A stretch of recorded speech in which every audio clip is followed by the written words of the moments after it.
ಅದಕ್ಕೇನೆ ಸಂಶೋಧನೆ ಮಾಡುವವನಿಗೆ 4 ಇವುಗಳನ್ನ ಇದನ್ನ ಮಾಡ್ತಾರೆ ವಿದ್ವಾಂಸ. ಒಂದು ಫಿಸಿಕಲ್ ಆಸ್ಪೆಕ್ಟ್, ಭೌತಿಕವಾದ ಕೆಲವು ವಿವರಗಳು ನಿಮ್ಗೆ ಕೊಡ್ಬೇಕಾಗತ್ತೆ ಅದೇ ಅದೇ ಮುಖ್ಯವಾದ ಉದ್ದೇಶವನ್ನ ಕೆಲವು ಕಡೆ ಇತ್ತೀಚೆಗೆ ಮಾಡ್ಕೋತಾ ಇದ್ದಾರೆ. ಸರಿಯಾಗಿ ಇನ್ನೊಂದು ಕಂಟೆಂಟ್ ಆಸ್ಪೆಕ್ಟ್, ಅದೇ ಜೀವ. ಅದರ ಕಂಟೆಂಟ್ ಆಸ್ಪೆಕ್ಟ್, ವಸ್ತು ಏನಿದೆ ಅದ್ರ ಬಗ್ಗೆ ತೆಗೆದುಕೊಳ್ಳುವಂತ ನಿಮ್ಮ ಬರವಣಿಗೆ ಏನಿದೆ ಅದು ಮುಖ್ಯವಾಗ್ತವೆ ಅಂತ ಹೇಳಿ. ಆಮೇಲೆ ನೀವು ನಿಜಕ್ಕೂ ಥೀಸಿಸ್ನ ಇವ್ರು ಮಾಡಿದ್ರಲ್ಲ ಈಗ, ಅದನ್ನ ನಾವು ಎಕ್ಸ್ಪ್ಲೋರೇಷನ್ ಅಂತ, ಎಕ್ಸ್ಪ್ಲೋರ್ ಮಾಡೋದು, ಸ್ಫೋಟಕ ಸತ್ಯವನ್ನ ಹೇಳೋದಿದೆಯಲ್ಲ, ಅದು ಈಗ ಅವರ ಅಷ್ಟೋ ಭಾಷಣದಲ್ಲಿ ಆ ಸ್ಫೋಟಕ ಸತ್ಯವನ್ನ ಹೊರಗೆ ಇವತ್ತಿನ ಈ ಸಮಾರಂಭದ ಉದ್ಘಾಟನೆ ಭಾಷಣವನ್ನ ಮಾಡಿ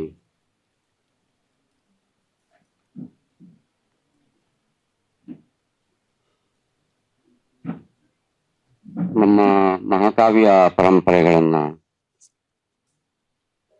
ಬೇರೆ ದೃಷ್ಟಿಯಿಂದ ಹೇಗೆ ನೋಡೋದಕ್ಕೆ ಸಾಧ್ಯ ಅನ್ನುವುದನ್ನ ನನ್ನ ಮಾನ್ಯ ಮಿತ್ರರಾದ ಪ್ರೊಫೆಸರ್ ಪುರುಷೋತ್ತಮ ಬಿಳಿಮಲೆಯವರೇ,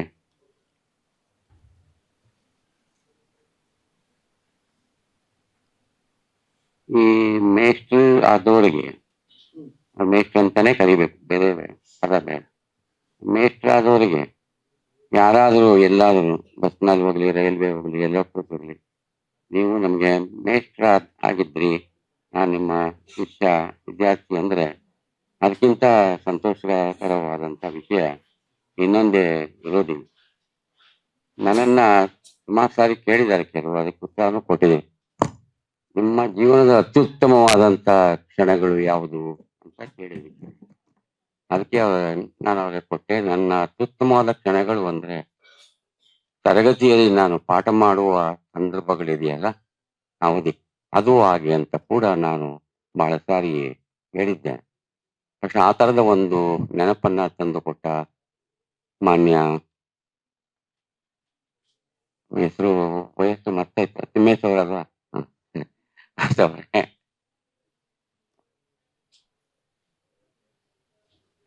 ನನ್ನನ್ನ ಕರ್ನಾಟಕ ಸಂಘಕ್ಕೆ ಪ್ರವೇಶಗೊಳಿಸುವುದರ ಮೂಲಕ ನನ್ನ ಸಾಹಿತ್ಯಿಕ ಜೀವನದ ಉತ್ತರಾರ್ಧವನ್ನ ತುಂಬಿಕೊಂಡಿರುವ ಮಾನ್ಯ ಮಿತ್ರರಾದ ಪ್ರೊಫೆಸರ್ ಜಯಪ್ರಕಾಶ್ ಗೌಡ್ರೆ,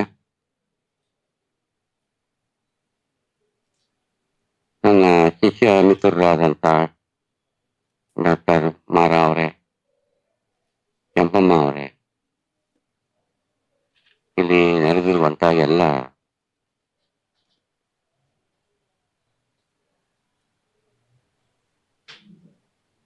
ಸಂಶೋಧಕ ಮಿತ್ರರೇ,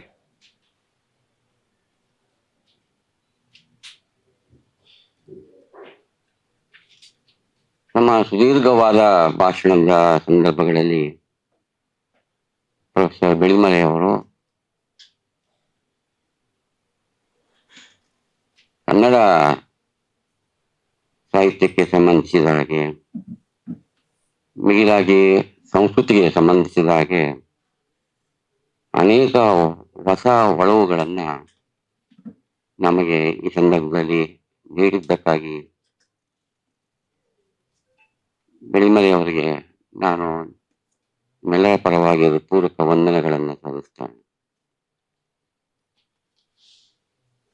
ಅವರು ಸುದೀರ್ಘವಾಗಿ ಮಾತನಾಡಿದ್ರಿಂದ, ತುಂಬಾ ಉಪಯುಕ್ತವಾಗಿದ್ದರಿಂದ ನನಗೆ ಸಮಯ ಬಹಳ ಕಡಿಮೆಯಾಗಿ ಹೋಗಿದೆ. ಆಮೇಲೆ ಅಧ್ಯಕ್ಷರಿಗೆ ಸಮಯ ಬೇಕಾಗೇ ಇಲ್ಲ, ಯಾಕಂದ್ರೆ ಇಲ್ಲಿಗೆ ಸಮಾರಂಭ ಮುಗೀತು ಅಂತ ಹೇಳಿದ್ರೆ ಅಲ್ಲಿ ಕರ್ತವ್ಯ ಪರಿಪಾಲನೆ ಮಾಡ್ಲಿಕ್ಕಾಗುತ್ತೆ. ಹಿಂದೆ ಆಗಿದ್ದವ್ರಿಗೆ ಒಂದು ಬೆಲ್ಲನ್ನು ಕೊಡ್ತಾ ಇದ್ವು, ನಾವು ಕಂಡಾಗೆ, ನಾವೆಲ್ಲ ಚಿಕ್ಕ. ಆಗ ಕೆಂಪಮ್ಮಂತವರಾಗಲಿ ಬೇರೆ ಯಾರು ಇರ್ತಾ ಇರ್ಲಿಲ್ಲ, ಅಧ್ಯಕ್ಷರೇ ಅದೆಲ್ಲ ಕಂಟ್ರೋಲ್ ಮಾಡಿ, ಆಗ ನಾವು ಬೆಲ್ ಬಾರಿಸ್ತಾ ಇದ್ವಿ, ಆಗ ಅವ್ನು ಬಾರಿಸ್ತಾ ಇದ್ವಿ. ಈಗ ಯಾವ ಹಂತದಲ್ಲಿ ಆ ಬೆಲ್ ಹೊರಟೋಯ್ತೋ ಗೊತ್ತಿಲ್ಲ, ಅದು ನಮಗೆ ನಮ್ಮ ಹಕ್ಕನ್ನ ಚಲಾಯಿಸೋದಕ್ಕೆ ಏನೂ ಇರೋದಿಲ್ಲ. ಹಾಗಾಗಿ ನಾವು ಕೆಲವು ಈ ಗೋಷ್ಠಿಗಳ ನಿರ್ಮಾಣ ಮಾಡುವಾಗ ಅಧ್ಯಕ್ಷರನ್ನೇ ನಾವು ಕೈ ಬಿಟ್ಬಿಡ್ತಾ ಇದ್ವಿ, ಬೇಡ ಅವರು ನಮ್ಗೇನು ಮಾತಾಡಕ್ ಕೊಡದೆ ಹಕ್ಕನ್ನು ಕೊಡದೆ ನಾವೇನ್ ಮಾಡಿ ಬೇಡ, ಯಾರು ಒಬ್ಬರು ಭಾಷಣ ಪ್ರಬಂಧ ಮಂಡಿಸೋರಿಗೆ ಒಂದು ಅಧ್ಯಕ್ಷರು ಅಂತನೂ ಸೇರಿಸ್ಬಿಡಿ, ಹಾಗೆ 2 in 1 ಆಗತ್ತೆ ಅಂತೇಳಿ ನಾವು ಹೇಳಿತ್ತು ಉಂಟು. ಹಾಗೆ ನಡ್ಕೊಂಡು ಬಂದಿತ್ತು. ಹೊಸ ಹೊಸ ಸೇರ್ಕೊಳತ್ತೆ. ಈಗ ಸಾಮಾನ್ಯವಾಗಿ ಇಂಥ ಕಡಿಮೆ ಉದ್ಘಾಟನೆ ಅನ್ನೋದು ಇರಲೇ ಇಲ್ಲ. ಈಗ 1 ದಿವಸದ ಕಾರ್ಯಕ್ರಮ ಆಗಲಿ 10 ದಿವಸ ಕಾರ್ಯಕ್ರಮ ಆಗಲಿ ಉದ್ಘಾಟನೆ ಆಗ್ಬಿಡ್ತಾರೆ. ಯಾಕೆ ಅಂತಂದ್ರೆ ಯಾರೋ ವಿಶೇಷವಾದವ್ರು ಬಂದಾಗ ಅವ್ರಿಗೆ ಎಲ್ಲಿ ಜಾಗ ಕೊಡ್ಬೇಕು, ಪೋರ್ಟ್ಫೋಲಿಯೋ ಕೊಡ್ಬೇಕು ಅಂದಾಗ ಅಧ್ಯಕ್ಷತೆ ಅಂತ ಹಾಕ್ಬಿಡಿ, ಅವನೇನು ಹೇಳ್ಕೊಂಡು ಹೋಗ್ಲಿ ಆಮೇಲೆ. ಅದು ಇದೆ, ಅದು ನಡೀತಾ ಇದೆ. ಆಗ ಅವ್ರು ಎದ್ ಮಧ್ಯದಲ್ಲಿ ಹೊಟ್ಟೆ ಹೋಗ್ತಾರೆ ಮಾತನಾಡ್ಬಿಟ್ಟು. ಈ ತರದ್ದೆಲ್ಲ ನಡೀತಾ ಇವೆ ಬಿಡಿ, ಅದು ಸಮಸ್ಯೆ. ಅದೇನಾದ್ರಲ್ಲಿ ಈಗ ನಿಮ್ಗೆ ಸಮಯ ಆಗೋಗ್ಬಿಟ್ಟಿದೆ. ಆದ್ರೆ ನಾನು ನಿರ್ದಿಷ್ಟವಾಗಿ ಸಂಶೋಧನೆಯ ಮೇಲೆ ಮಾತಾಡ್ತೇನೆ, ಆಚೀಚೆ ನಾನು ಹೋಗುದಿಲ್ಲ. ಅದ್ರಲ್ಲಿ ಏನ್ ಸಮಸ್ಯೆಗಳಿವೆ, ಏನ್ ನಡೀತಾ ಇದೆ ಅಂತ ನಾನು ಆರಂಭದಿಂದ ಕೊನೆಯವರೆಗೂ ನಾನು ಅದನ್ನೇ ಒಂದು ಅದು ಅಕಾಡೆಮಿಕ್ ನಾನ್ ಅಕಾಡೆಮಿಕ್ ಎರಡೂ ಸೇರಿ ನನ್ನ ಮಾತುಗಳಿವೆ. ಆದ್ರೆ ನನ್ನ ಟಿಪ್ಪಣಿಗಳಲ್ಲೇ 10 ಪುಟಗಳಿವೆ. ನಾನು ಎಲ್ಲನೂ ಮಾತಾಡಕ್ಕೆ ಆಗೋದಿಲ್ಲ ಅಂತ ನಾನು ಅನ್ಕೊಂಡಿದ್ದೆ. ಎಲ್ಲಿಗೆ ನನಗೆ ಸುಸ್ತಂತೂ ಆಗೋದಿಲ್ಲ, ಅದು ಬೇರೆ ಪ್ರಶ್ನೆ. ಆ ಕಾರಣಕ್ಕೆ ನಾನೇನು ನಿಲ್ಲೋದಿಲ್ಲ. ನಿಮಗೇನಾದ್ರೂ ಸುಸ್ತಾದ್ರೆ ಆ ಸಂದರ್ಭ ನಾನೇ ಊಹಿಸ್ಕೊಂಡ್ಬಿಟ್ಟು ನಿಲ್ಸ್ಬಿಡ್ತೇನೆ. ಆದ್ರೆ ನಾನು ಈಗ ನಿಜವಾಗಿಯೂ ಕೂಡ ಸಂಶೋಧನೆಯ ಬಗ್ಗೆ ಮಾತನಾಡ್ತೇನೆ. ಸಂಶೋಧನೆಯ ಬೇರೆ ರೀತಿಯಲ್ಲಿ ವ್ಯಾಖ್ಯಾನ ಮಾಡಿದ್ರು ಬೆಳಿಮ ನಿಜ. ಅವರು ಯಾವುದೇ ಟಿಪ್ಪಣಿಗಳಿಲ್ಲದೆ ಮಾತನಾಡೋದು. ನಾವು ದೀರ್ಘವಾದ 1-2 ಭಾಷಣ ಬೇರೆ ಕಡೆ ಕೇಳಿದ್ದೀವಿ. ಆದ್ರೆ ಈಗ ತುಂಬಾ ಅದ್ಭುತವಾಗಿತ್ತು ಅಂತ, ಹೊಸ ಒಳಗು ಬೇರೆ ರೀತಿಯಲ್ಲಿ ಒಂದು ಸಂಸ್ಕೃತಿ ಪರಂಪರೆ ದೇಶದನ್ನ ನೋಡಬಹುದು ಅಂತ ಅನ್ನೋದನ್ನ ಅವರು ಅದನ್ನ ಎಲ್ಲಾದ್ರೂ ಬರೆದಿಟ್ರೆ ಒಳ್ಳೇದು ಅಂತ ನಾನು ಅನ್ಕೊಂಡಿದ್ದೇನೆ. ಇಲ್ಲದ್ರೆ ಬಾಯಿ ಮಾತು ಹೊರಟೋಗ್ತಾರೆ, ಅವ್ರಿಗೂ ವಯಸ್ಸಾಗ್ತಾ ಇದೆ, ಪ್ರಾಧಿಕಾರ ಬಿಟ್ಬಿಡ್ತಾರೆ, ಆಮೇಲೆ ಅದನ್ನ ಅವ್ರು ಮಾತಾಡಿದ್ದೆಲ್ಲ ಹೊರಟೆ ಹೋಗ್ತಾರೆ. ಆಗ ಆಗ್ಬಾರ್ದು ಅಂತ ನಾನು ಅನ್ಕೊಂಡಿದ್ದೇನೆ. ದಯಮಾಡಿ ಅವರು ಇದನ್ನ ದಾಖಲು ಮಾಡ್ಲಿ. ಹಾಗೆ ಈ ಸಂಶೋಧನೆ ಅನ್ನುವುದು ಯಾವಾಗ ಆರಂಭವಾಯಿತು, ಅದರ ಏನೇನು ಮುಖಗಳಿವೆ, ಏನ್ ಸಮಸ್ಯೆಗಳಿವೆ ಅನ್ನೋದನ್ನ ನನಗೆ ಅನುಭವಕ್ಕೆ ಬಂದಾಗ ಕೆಲವು ಮಾತುಗಳನ್ನ ನಾನು ಹೇಳಲಿಕ್ಕೆ ಇಷ್ಟಪಡ್ತೇನೆ. ಸಂಶೋಧನೆಯ ಸಾಮಾನ್ಯ ಆಯಾಮಕ್ಕೆ ಸಂಬಂಧಿಸಿದ ಹಾಗೆ ಕೆಲವು ಮಾತುಗಳನ್ನ ನಾನು ಆರಂಭದಲ್ಲಿಯೇ ಹೇಳ್ಬೇಕಾಗುತ್ತೆ. ಕರ್ನಾಟಕದ ಬೇರೆ ಬೇರೆ ವಿಶ್ವವಿದ್ಯಾಲಯಗಳಲ್ಲಿ ಸಂಶೋಧನೆ ಯಾವಾಗ ಆರಂಭವಾಯಿತು ಅಂತ ಅದರ ತಾಂತ್ರಿಕ ಅಥವಾ ಪ್ರಾಯೋಗಿಕ ವಿಚಾರಗಳನ್ನೆಲ್ಲ ನಾನು ಹೇಳಲಿಕ್ಕೆ ಸಿದ್ಧ ಇದೆ. ಯಾಕಂದ್ರೆ ಎಕ್ವಿಪ್ ನಾನು ಆಗಿಲ್ಲ. ಆದ್ರೆ ನನ್ನ ವಿಶ್ವವಿದ್ಯಾಲಯದ ಬಗ್ಗೆ ನಾನು ಅದನ್ನು ಹೇಳಬಲ್ಲೆ ಅಷ್ಟೇ. ಮೈಸೂರು ವಿಶ್ವವಿದ್ಯಾಲಯದಲ್ಲಿ ಕನ್ನಡ ಅಧ್ಯಯನ ಸಂಸ್ಥೆ ಎನ್ನುವುದು ಇದೆಯಲ್ಲ ಒಂದು, ಅದು ಆರಂಭವಾದಾಗ, ಕನ್ನಡ ಅಧ್ಯಯನ ಸಂಸ್ಥೆ ಆರಂಭವಾದಾಗ ಒಂದು ಮೊದಲ ಸಂಶೋಧನೆಯ ಕೃತಿಯನ್ನ ಪ್ರಕಟ ಮಾಡಿದರು. ಅದು ಸಂಶೋಧನೆ ಅಂತ ಆ ಹೆಸರು. ಅದು ಚಿದಾನಮೂರ್ತಿ ಅವರು ಗಂಗೋತ್ರಿಯಲ್ಲಿ ಇದ್ರು ಆಗ ನಮ್ಮ ಮೇಷ್ಟ್ರವರು. ಚಿದಾನಮೂರ್ತಿ ಅವರ ಪುಸ್ತಕ ಅದು ಸಂಶೋಧನೆ ಎನ್ನುವಂಥ. ಇವತ್ತಿಗೂ ಸಂಶೋಧನೆ ಅಂದರೆ ಏನು ಅನ್ನೋದನ್ನ ನಿಮಗೆ ಬಹಳ ಶಾಸ್ತ್ರೀಯವಾಗಿ ಟಿಪ್ಪಣಿ ಮಾಡ್ಕೊಳ್ಳೋದು, ಹೇಗೆ ಅದನ್ನ ಮಾಡ್ಕೊಳ್ಳೋದು, ಇದು ಮಾಡ್ಕೊಳ್ಳೋದೆಲ್ಲ ಇದನ್ನ ಹೇಳಿದ್ದಾರೆ. ಅದಕ್ಕೆ ಆ ಪ್ರಕಟಣೆ, ಆ ಸಂಶೋಧನಾ ಕೃತಿ ಅದನ್ನ ಬಿಡುಗಡೆ ಮಾಡಲಾಯಿತು. ಮೊದಲಿಗೆ ಮೂರ್ತಿಯವರು ಸಂಶೋಧನೆಯನ್ನು ಕುರಿತಂತ ಪಾರಿಭಾಷಿಕವಾದಂತ ಕೆಲವು ವಿವರಗಳನ್ನ ಅಲ್ಲಿ ಕೊಟ್ಟಿದ್ದಾರೆ. ನಾನು ಬಹಳ ಹಿಂದೆ ಓದಿದ್ದು, ಈಗ ಮರ್ತೋಗಿದೆ. ಶಾಸ್ತ್ರೀಯ ಉದಾಹರಣೆ ಅದು. ಈ ಸಂಶೋಧನೆ ಒಂದು ಶಾಸ್ತ್ರವಾಗಿ ಇವತ್ತು ಸ್ವರೂಪವನ್ನ ತಳೆದಿದೆ. ಅದು ಟೆಕ್ನಿಕಾಲಿಟಿಯ ಬಗ್ಗೆ ಮಾತನಾಡುವವರೇ ಸಿದ್ಧ ಹಸ್ತವಾಗಿ ಇದ್ದಾರೆ ನಮ್ಮ ವಿಶ್ವವಿದ್ಯಾನಿಲಯಗಳಲ್ಲಿ. ಹಾಗಾದ್ರೆ ಸಂಶೋಧನೆ ಶಾಸ್ತ್ರವೇ? ಆಮೇಲೆ ಸಂಶೋಧನೆ ಅನ್ನುವ ಮಾತು ಹೋಗ್ಬಿಟ್ಟು ಸಂಶೋಧನೆಗಳ ವಿಮರ್ಶೆ ಕೂಡ ತಲೆ ಹಾಕ್ಬಿಟ್ಟಿದೆ. ಅದನ್ನ ಒಂದು ಕೃತಿ, ಅವನು PhD ಕೃತಿ ಕೆಲಸ ಮಾಡ್ತಾ ಇದ್ರೆ ಅವ್ನು ತಕೊಂಡಿರುವಂತ ಆಧುನಿಕ ಸಾಹಿತ್ಯ ಅದು ಸಂಶೋಧನೆ ಅಂತ ಕರೆಯಕ್ಕಾಗತ್ತಾ? ಅಥವಾ ವಿಮರ್ಶೆ, ಅದು ಹೇಳಿ ಕೇಳಿ ವಿಮರ್ಶೆ ಬೇಡ. ಸಂಶೋಧನೆ ಹೇಗಾಗುತ್ತೆ? ಆ ಸಂಶೋಧನೆ ಆಗಬೇಕಾದ್ರೆ ಹೇಗ್ ನೋಡ್ಬೇಕು ಆಧುನಿಕ ಸಾಹಿತ್ಯವನ್ನು? ಅಂತ ಹೇಳಿ ಉದಾಹರಣೆಗಳನ್ನು ಕೂಡ ನಿಮಗೆ ಕೊಡ್ತೇನೆ. ಆದ್ರಿಂದ ಈ ಸಂಶೋಧನೆಯೇ ವಿಮರ್ಶೆಯೇ ಅನ್ನುವ ಅನುಮಾನ ಬಂದು ಪಿಎಚ್‌ಡಿಗಂತೂ ಬರುತ್ತೆ ಬಿಡಿ ಅವರಿಗೆ. ಆದ್ರೆ ಆ ಕೃತಿಯನ್ನ ಬಂದಾಗ ಒಳಗಡೆ ಹೇಳಿದ್ವೆಲ್ಲ ಮೇಲ್ಗಡೆ ಮಾತ್ರ ಥೀಸಿಸ್ ಅಂತ ನೀವು ಬರೆದಿರ್ತೀರಿ. ಇದು ಏನಿದು ನನಗೂ ಅರ್ಥವಾಗ್ತಾ ಇಲ್ಲ. ಅದನ್ನ ಇದು ಮೂರನೆಯ ಆಯಾಮ ಅನ್ನುವಂಥದ್ದು ಏನಾದ್ರು ಇದ್ರೆ ನೀವು ಹೇಳ್ಬೋದು.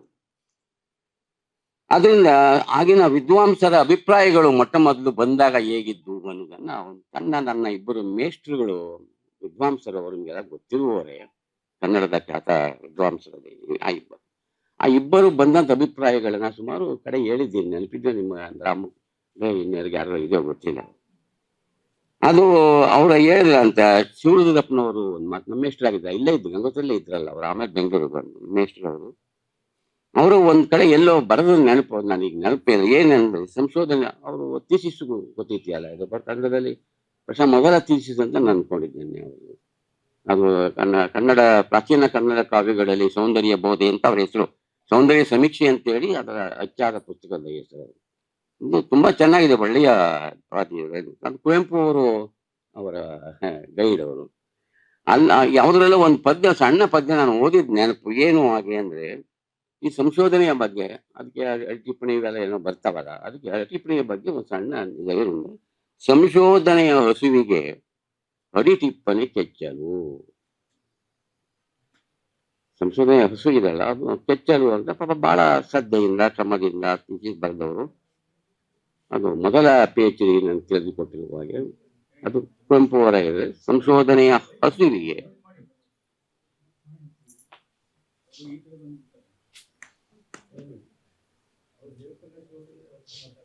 ಅಡಿ ಟಿಪ್ಪಣಿ ಕೆಚ್ಚಲು. ಅಲ್ಲೇ ಪಕ್ಕದಲ್ಲಿದ್ದಂತ ನಮ್ಮ ಪರಮೇಶ್ವರ ಭಟ್ರು, ನಮಗೂ ಮೇಷ್ಟ್ರೇ ಅವರು, ಪರಮೇಶ್ವರ BA ಮೇಷ್ಟ್ರು, MA ಬಂದಿದ್ರು. ಅವರು PhD ಏನು ತಗೊಂಡೆಲ್ಲ ಸಂಶೋಧನಾ ಲೇಖನಗಳನ್ನು ನಾನು ಬರೆದ ಹಾಗೆ ನೆನಪಿಲ್ಲ. ಅದು ಯಾರೋ ಓದ್ಕೊಂಡು ಬಂದು ಚೆನ್ನಾಗಿ ಪಾಠ ಮಾಡೋರು, ಇಲ್ಲದೆ ಇದ್ರೆ ಎಲ್ಲೋ ಹೋಗುತ್ತೆ, ಎಲ್ಲೋ ನಿಂತೋಗುತ್ತೆ, ಎಲ್ಲ ಅದು ಬೇಡ ಆಯ್ತು. ನಮ್ಮ ಪರಮೇಶ್ವರ ಭಟ್ರು ಅದಕ್ಕೆ ಕೊಟ್ಟಂತ ಪ್ರತಿಕ್ರಿಯೆ ಏನು ಅಂದ್ರೆ, ಎಲ್ಲಿ ಕೊಟ್ಟರು ಏನು ನಂಗೆ ನೆನಪಿಲ್ಲ ಇವತ್ತು. ಅದೇ ಶಿವರಾಪ್ನವ್ರು ಸಿಗುತ್ತೆ, ಅದು ಭಟ್ರಿಗೆ ಏನು ಗೊತ್ತಿಲ್ಲ, ಎಲ್ಲೂ ಬರ್ಕೊಂಡಿಲ್ಲ ಅವರು. ಪರಮೇಶ್ವರ ಭಟ್ರೆ ನಾನು ಕೇಳಿದ್, ನಾನು ವಿದ್ಯಾರ್ಥಿ ಆಗಿದ್ದ ಕಾಲ ಅದು. ಪರಮೇಶ್ವರ ಭಟ್ರೆ ಏನಂದ್ರೆ, ಅದೇ ಸಂಶೋಧನೆಯ ಹಸುವಿಗೆ ಅಡಿ ಟಿಪ್ಪಣಿ ಬಚ್ಚನು ಅಂತ ಹೇಳ. ಇಬ್ರು ನಮ್ಮ ಮೇಷ್ಟ್ರು, ನಮ್ಮ ಗುರುಗಳು, ಗೌರವಾನ್ವಿತ ಇಬ್ರು ಪ್ರಾಧ್ಯಾಪಕರಾಗಿದ್ರು, ದೊಡ್ಡ ಲೇಖಕರು, ಇದೆಲ್ಲ ನಿಮ್ಗೆ ಗೊತ್ತಿರುವಂತ. ಶಿವರಪ್ಪನವ್ರು ಏನ್ ಹೇಳಿದ್ರು, ಸಂಶೋಧನೆ ಎನ್ನುವುದು, ಸಂಶೋಧನೆಯ ಹಸುವಿಗೆ ಅಡಿ ಟಿಪ್ಪಣಿ ಎನ್ನುವುದು ಕೆಚ್ಚಲು ಅಂದ್ರೆ, ನಮ್ಮ ಪರಮೇಶ್ವರ ಭಟ್ರು ಇದೆಲ್ಲ ಕೆಚ್ಚಲು ಅಲ್ಲ ಬಚ್ಚಲು ಅನ್ನೋ ಮಾತನ್ನು ಹೇಳಿದ್ರು. ಈಗ ಏನ್ ಮಾಡುದು, ಅವು ಎರಡೂ ಪರಂಪರೆ ಬೆಳೀತಾ ಇವೆ ಇವತ್ತಿಗೆ ಅಡಿ ಟಿಪ್ಪಣಿಗಳೇ ಬೇಡ. ಒಂದು ಪ್ರಾಚೀನ ಗ್ರಂಥವನ್ನು ಎಡಿಟ್ ಮಾಡುವಾಗ ಅದರ ಪಟಾಂತರಗಳೇ ಬೇಡ, ಇವಾಗ ಓದೋಕೆ ಆಗೋಲ್ಲ ಅಂತೇಳಿ ದೊಡ್ಡ ದೊಡ್ಡ ಪರಂಪರೆಗಳೆಲ್ಲ ತೆಗಿತಾ ಇದ್ದಾರೆ. ಈಗೆಲ್ಲ ತೆಗೆದುಕೊಂಡ್ರೆ ವಚನ ಸಂಪುಟಗಳಲ್ಲಿ ಅಡಿ ಟಿಪ್ಪಣಿಗಳು ಏನಿಲ್ವಲ್ಲ, ಇಲ್ಲ.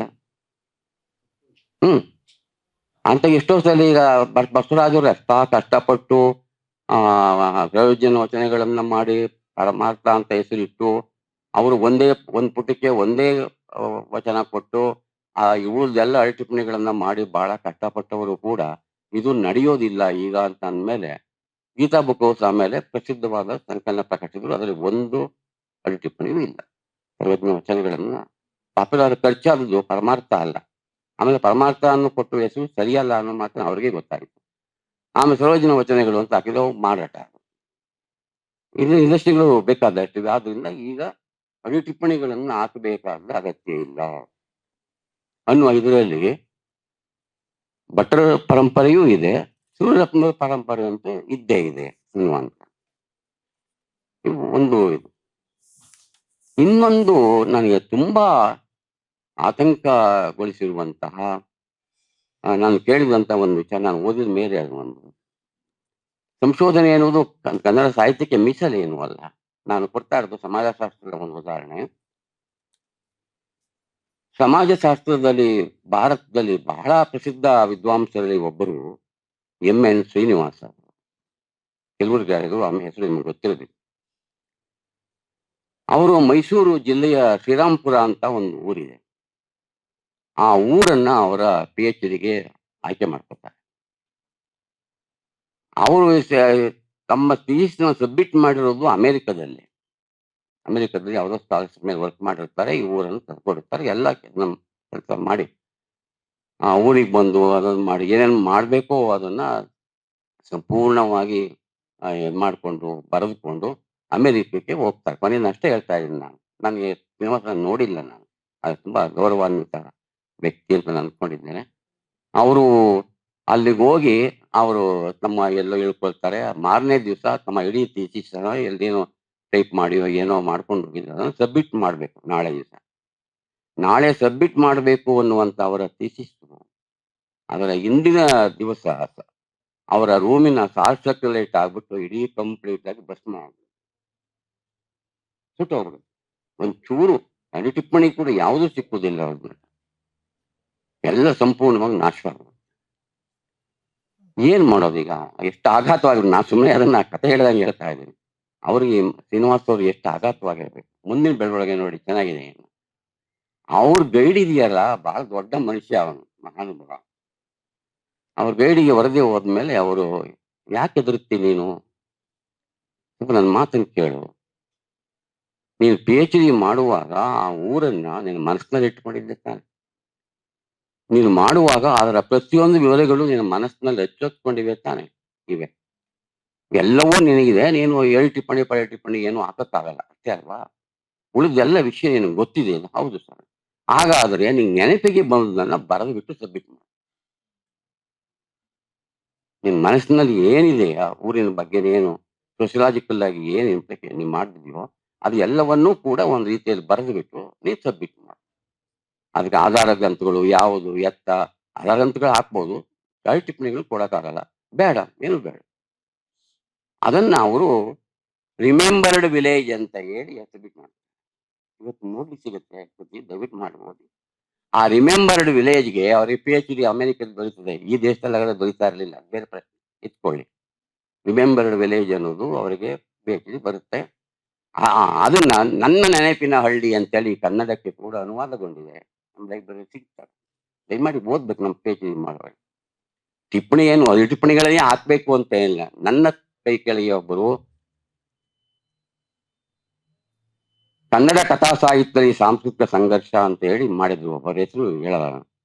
ಅವ್ರು ಒಂದು ಅಡಿ ಟಿಪ್ಪಣಿ ಒಂದು ಇಲ್ಲ. ಆದರೆ ಅದರ ಒಂದು ಸಾಲನ್ನ ಕೂಡ ನಾನು ಅಲ್ಲಾಡ್ಸ್ಲಿಕ್ಕೆ ಆಗ್ಲಿಲ್ಲ.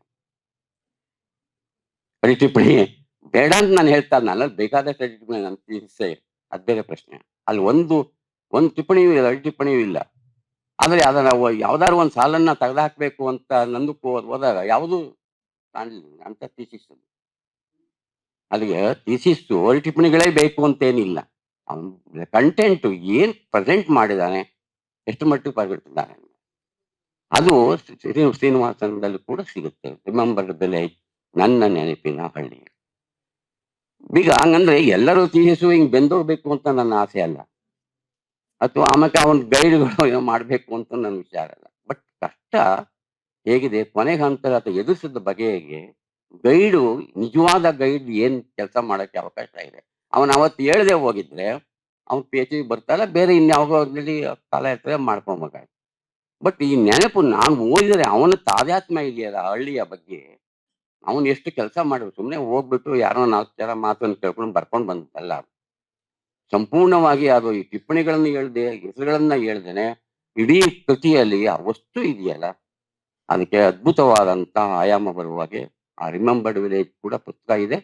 ಅದು ದಯಮಾಡಿ ಓದಿ. ನನ್ನ ನೆನಪಿನ ಹಳ್ಳಿ ಇದು ಒಂದು ನಿದರ್ಶನ. ಇನ್ನೊಂದು ನಿದರ್ಶನವನ್ನ ನಿಮಗೆ ಕೊಡ್ತೇನೆ. ಅದು ರವೀಂದ್ರನಾಥ ಠಾಕೂರ್ಗೆ ಸಂಬಂಧಪಟ್ಟದ್ದು. ನಾನು ನನಗೆ BA ನಲ್ಲಿ ರವೀಂದ್ರನಾಥ ಠಾಕೂರರ ಆತ್ಮಕಥೆ ಟೆಕ್ಸ್ಟ್ ಆಗಿತ್ತು. ರೆಮಿನಿಸೆನ್ಸಸ್ ಅಂತ ಅದರ ಕೃತಿ ಹೆಸರು.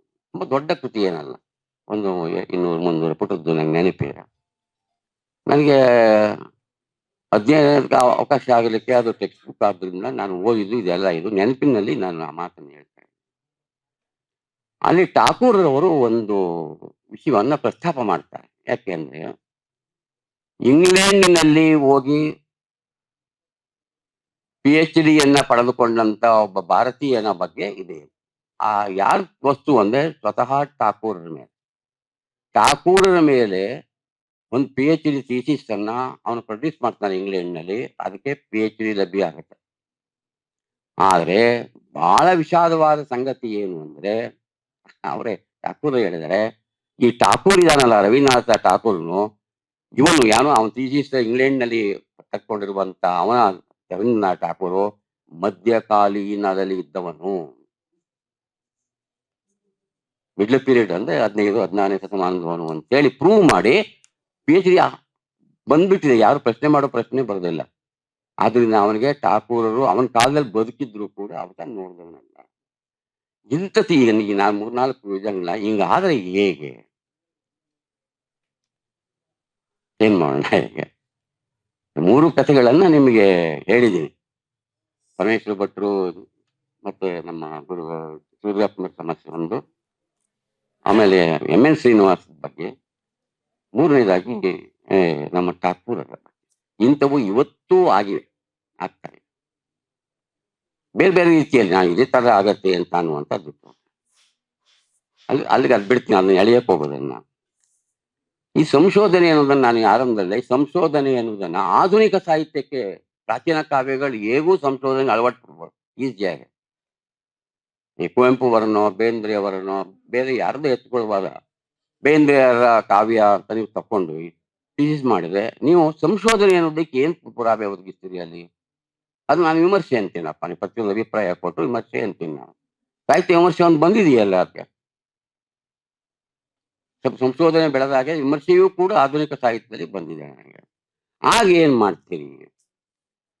ನನಗೆ ಈ ಸಂದರ್ಭದಲ್ಲಿ ಬಹಳ ನನಗೆ ಅನುಕೂಲಕ್ಕೆ ಬಂದದ್ದು TS ಎಲಿಯಟ್ ಅನ್ನ ಒಂದು ಅಭಿಪ್ರಾಯ. TS ಎಲಿಯಟ್ ಯಾವುದು ಸೆಲೆಕ್ಟೆಡ್ ಪ್ರೋಸ್ ಅಂತಿದೆ, ಅದರಲ್ಲಿ ಆ ಲೇಖನ ಇದೆ. ಅವರು ಒಂದು ಮಾತಿನ ಹೇಳ್ತಾನೆ, ಏನು ಹಾಗೆ ಅಂತಂದ್ರೆ, comparison and analysis R the cheap tools of the critic.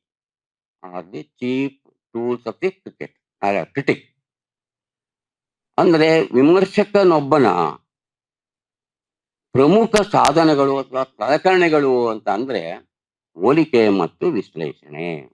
Comparison and analysis R the cheap tools of the critic.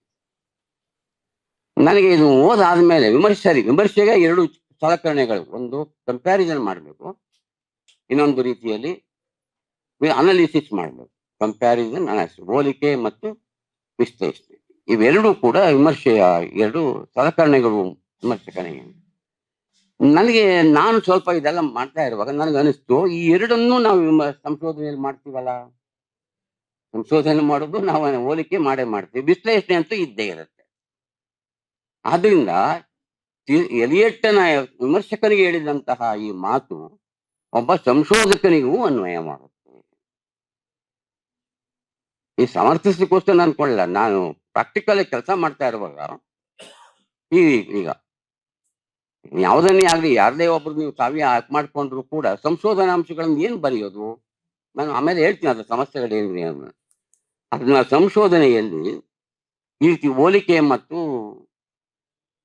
ವಿಶ್ಲೇಷಣೆಯನ್ನ ಮಾಡುವುದರ ಮೂಲಕ ಸಮರ್ಥಿಸಿಕೊಳ್ಳೋದಕ್ಕೆ ಒಂದು ಆಧಾರ ಇದೆ. ನಾನು ವಿಮರ್ಶೆಯಲ್ಲಿ ಏನ್ ನಾನು ಸಂಶೋಧನೆ ಮಾಡ್ತೀನಿ, ಅದನ್ನ ತೋರಿಸ್ಬೇಕಲ್ಲ ಟೆಸ್ಟ್ಗಳಲ್ಲಿ. ಹೇಗೆ ತೋರಿಸ್ತೀರಿ ನೀವು? ಆಮೇಲೆ ಜೊತೆ ಇನ್ನೊಂದು ವಿಚಾರ ಏನು, ಸಂಶೋಧನೆಗೂ ವಿಮರ್ಶೆಗೂ ಇರುವಂತಹ ಬಹಳ ಮುಖ್ಯವಾದ ವ್ಯತ್ಯಾಸ ಏನು ಅಂದ್ರೆ, ಸಂಶೋಧನೆ ಇಲ್ಲಿ ಆಯ್ಕೆಯ ಪ್ರಶ್ನೆ ಇರೋದಿಲ್ಲ. ಅತ್ಯುತ್ತಮವಾದಂತಹ ವಸ್ತು ಇದು ಅಂತ ಅವನು ಯಾವುದನ್ನು ಪರಿಗಣಿಸೋದಿಲ್ಲ, ಅತ್ಯುತ್ತಮವಾದ್ದು ಕೆಳಮಟ್ಟದ್ದು ಅಂತಾನೂ ಪರಿಗಣಿಸೋದಿಲ್ಲ. ತೀರ ಯಕಶ್ಚಿತ್ತಾದಂತಹ ಒಂದು ಅಂಶಗಳು ಇದರಲ್ಲಿ ಸಂಶೋಧನೆಯಲ್ಲಿ ಬಹಳ ಪ್ರಮುಖವಾಗಿರ್ಬೋದು.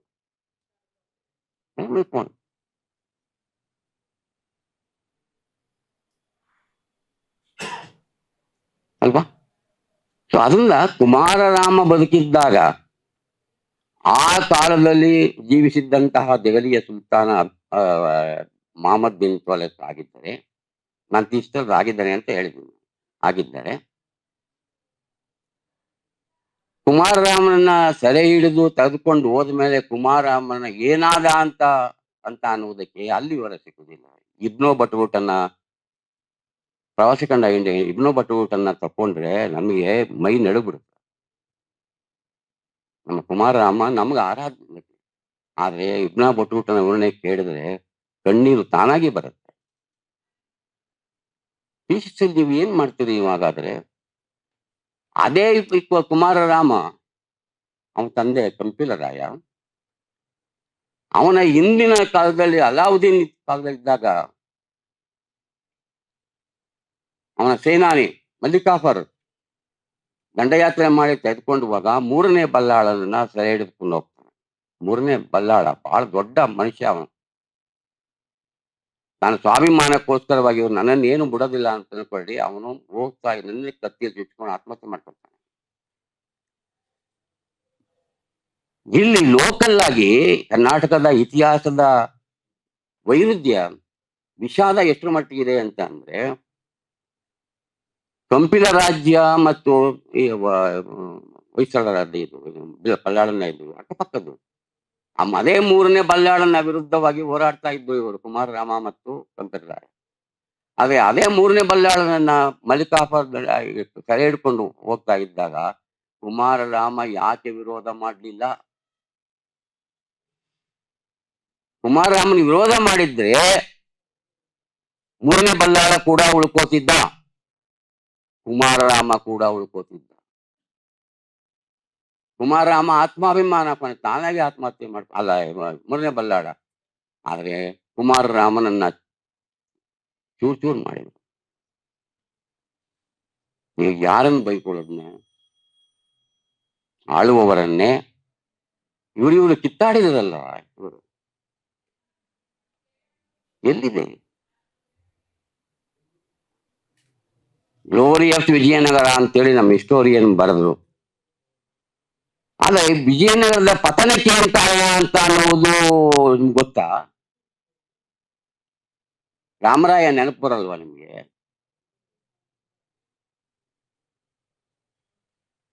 ಇತಿಹಾಸಕಾರರು ಅದನ್ನ ಯಾಕೆ ಹೈಲೈಟ್ ಮಾಡೋಲ್ಲ? ಸಂಶೋಧನೆ ಹೇಗಿರ್ತವೆ ಅಂತ ನೀವು ಹೇಳ್ಬಿಟ್ರೆ ಅದರ್ಥಲ್ಲ.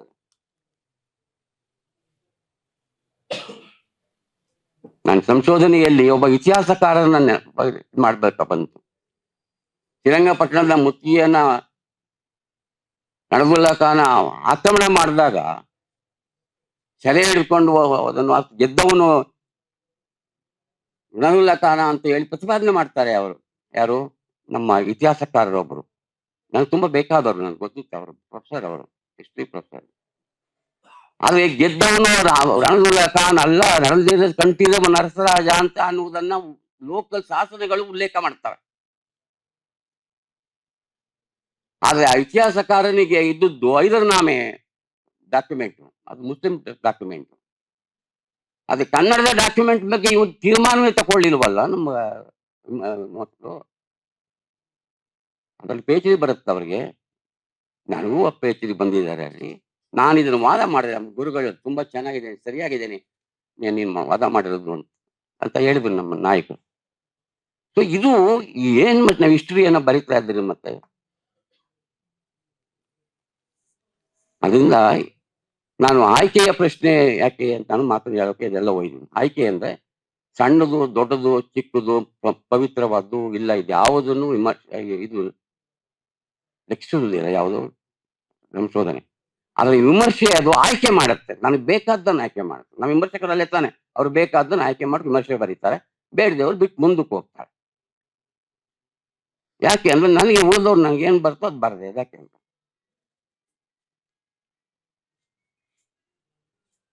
ನನ್ನ ಕೈನಲ್ಲಿ ಹೇಳಿ ಕುರ್ತುಕೋಟಿ ಅವರು ಬರೆದಂತಹ ಸಾಹಿತ್ಯ ಮತ್ತು ಯುಗಧರ್ಮ ಪುಸ್ತಕ ನನ್ನ ಕೈಲಿ ಇತ್ತು, ಯುಗ ಸಾಹಿತ್ಯ ದರ್ಶನ ಅಂತ. ಆಮೇಲೆ ನಾಯಕರು ನೋಡಿದ್ರು ನನ್ನ ಕೈಲಿ ಇರೋದು ಪುಸ್ತಕ. ನಾನು ಇನ್ನೂ ಅವ್ರ ಸ್ಟೂಡೆಂಟ್, ಅವ್ರು ನಮ್ಮ ಬೇನಲ್ಲೇ ಮೇಸ್ಟ್ರೆ ಅವರು. ಇದನ್ನ ಓದ್ತೀರಾ ನೀವು ಅಂದೆ. ನಾನು ಹೇಳಿದ್ ನೆನಪಾಗ್ತದೆ, ನಾನು ಆಮೇಲೆ ನೆನಪು ಮಾಡ್ಕೊಂಡಾಗೆ ಅದನ್ನು ಓದ್ತೀನಿ. ಯಾಕೆ ಅಂದ್ರೆ ಅಲ್ಲಿ ವಸ್ತು ಇದೆ, ಅಲ್ಲಿ ಅವ್ರ ತೀರ್ಮಾನಗಳು ಏನಾದ್ರು ಮಾಡ್ಕೊಳ್ಳೆ, ಡೋಂಟ್ ನನ್ನ ಬಗ್ಗೆ ಯೋಚನೆ ಮಾಡಿ, ನಾನು ಬೇರೆ ದಾರಿ ಬಂದೆ. ಅವು ಇವತ್ತು ಏನು ಹೇಳ್ತಾರೆ ನನಗೆ ಅದು ಬಹಳ ಮುಖ್ಯ. ಅದರಿಂದ ನಾನು ಓದ್ತೀನಿ ಅಂತ ಮನಸ್ಸಲ್ಲಿ ಅನ್ಕೊಂಡು ಅವ್ರಿಗೆ ಹೇಳಿಲ್ಲ ನನ್ನ ನಾಯಕರಿಗೆ. ಅದು ಏನು ಆಗ ಕಾಲದಲ್ಲಿ ನಾವು ಹುಡುಗರಾಗಿದ್ದಾಗ ದೊಡ್ಡ ಚರ್ಚೆಯ ಒಂದು ವಿವಾದದ ವಿಷಯವಾಗಿ ಅವ್ರ ಪುಸ್ತಕ ಇತ್ತು. ಈಗ ಬೇಡ ಇವು. ಎಲ್ಲರೂ ಬರೆಯೋದಾದ್ರೆ ಆಮೇಲೆ ಬರೆಯೋಣ.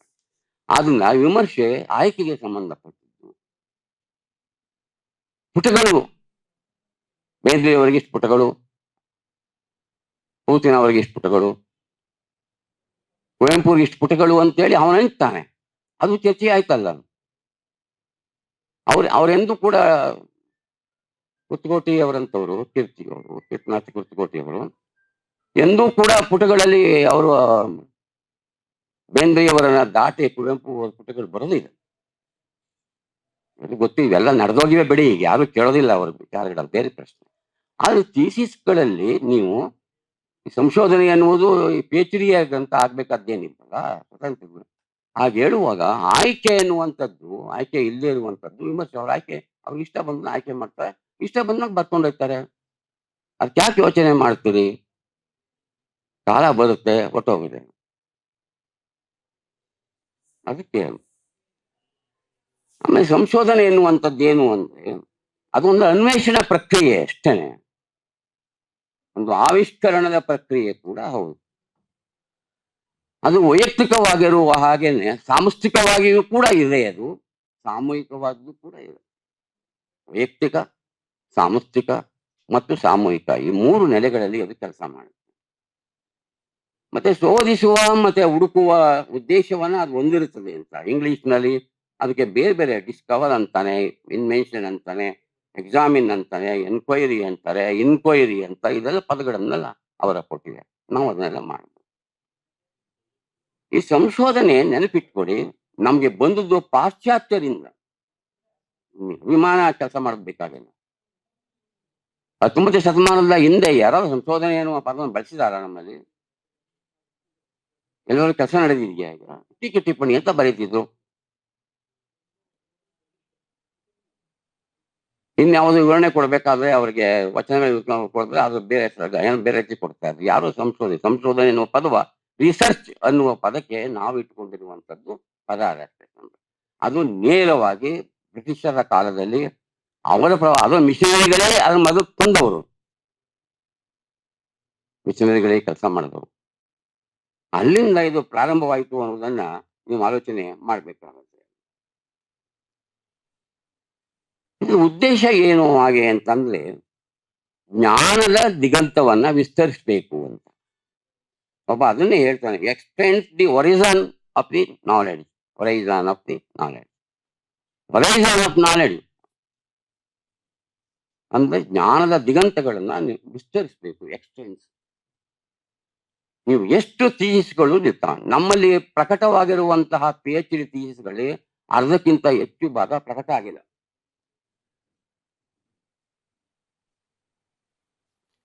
ಪ್ರಕಟ ಆಗಿರುವ ಕೃತಿಗಳನ್ನ ಇಟ್ಕೊಂಡ್ರೆ ಅದರಲ್ಲಿ ಅರ್ಧವನ್ನ ಕಳಿಬೇಕು ನೀವು.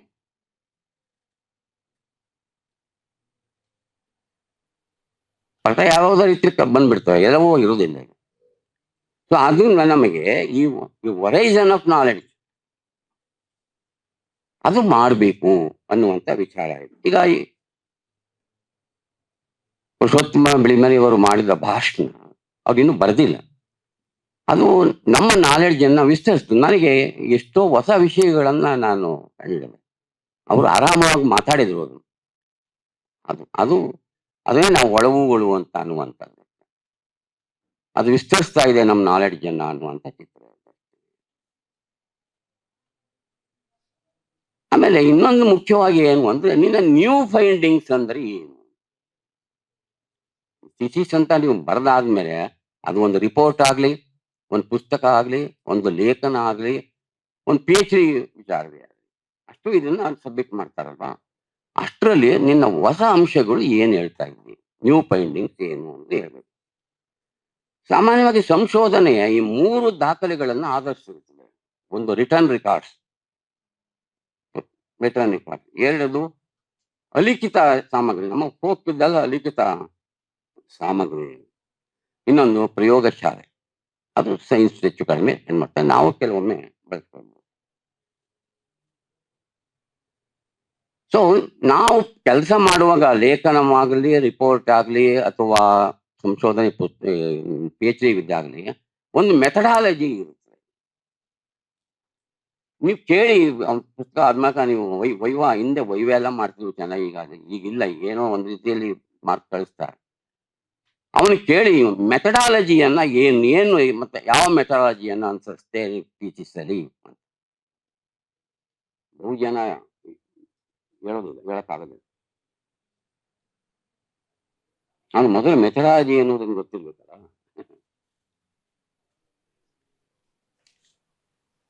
ನೀವು ಬಹಳ ಜನ ಕಾರ್ಬನ್ 14 ಅನ್ನೋದು ಗೊತ್ತಾ ನಿಮಗೆ? ಕಾರ್ಬನ್ 14 ಭೂ ಸಂಶೋಧನೆಯಲ್ಲಿ ಬಳಸ್ತಾರೆ. ಎಂಡಾಲಜಿಸ್ಟ್ ಏನ್ಷಿಯಂಟ್ ಹಿಸ್ಟ್ರಿ ಮಾಡುವಾಗ, ಕಾಲವನ್ನು ನಿಗದಿ ಮಾಡುವಾಗ ಈ ದಿನ ಕಾರ್ಬನ್ 14 ಅಂತ ಒಂದಿದೆ. ಅದರ ಆಧಾರದ ಮೇಲೆ ಕಾಲವನ್ನು ನಿಗದಿ ಮಾಡ್ತಾರೆ. ಅದು ಅದರ ಮೆಥಡಾಲಜಿ. ಈ ಪಂಪನನ್ನ ಅಳೆಯುವಾಗ, ರನ್ನನನ್ನು ಅಳೆಯುವಾಗ, ಕುಮಾರವ್ಯಾಸನ ಮಾಡುವಾಗ, ಕುವೆಂಪು, ಈ ಮೆಥಡಾಲಜಿ ಏನು?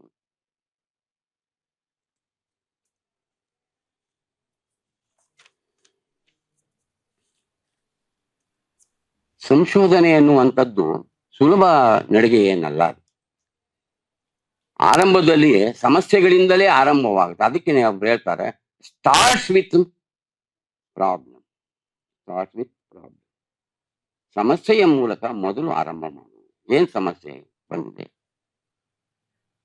ಬಹುತೇಕ ಮತ್ತೆ PhD ಟೀಚರ್ಸ್ ಡಿಸ್ಕ್ರಿಪ್ಟಿವ್ ಆಗಿರ್ತವೆ ಹೊರತು ಅನಲಿಟಿಕ್ ಆಗಿರೋದಿಲ್ಲ. ಬಹಳವಾರು ಪದ್ಯಗಳನ್ನು ಕೋಟ್ ಮಾಡ್ತಾರೆ. ಯಾಕೆ ಪದ್ಯಗಳನ್ನು ಕೋಟ್ ಮಾಡ್ಬೇಕು? ಪದ್ಯಗಳನ್ನು ಕೋಟ್ ಮಾಡದೇನೆ ಥೀಸಿಸ್ ಬರೀಬಹುದು.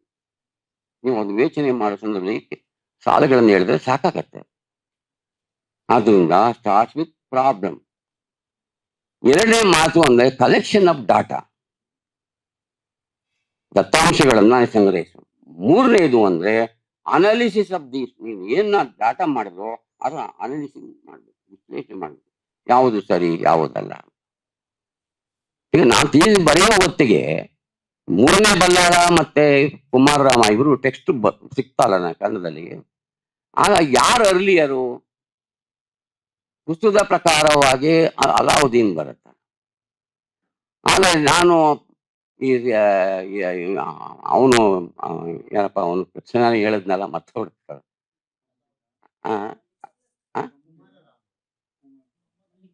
ಮಲ್ಲಿಕಾಫರ್ ದಂಡ.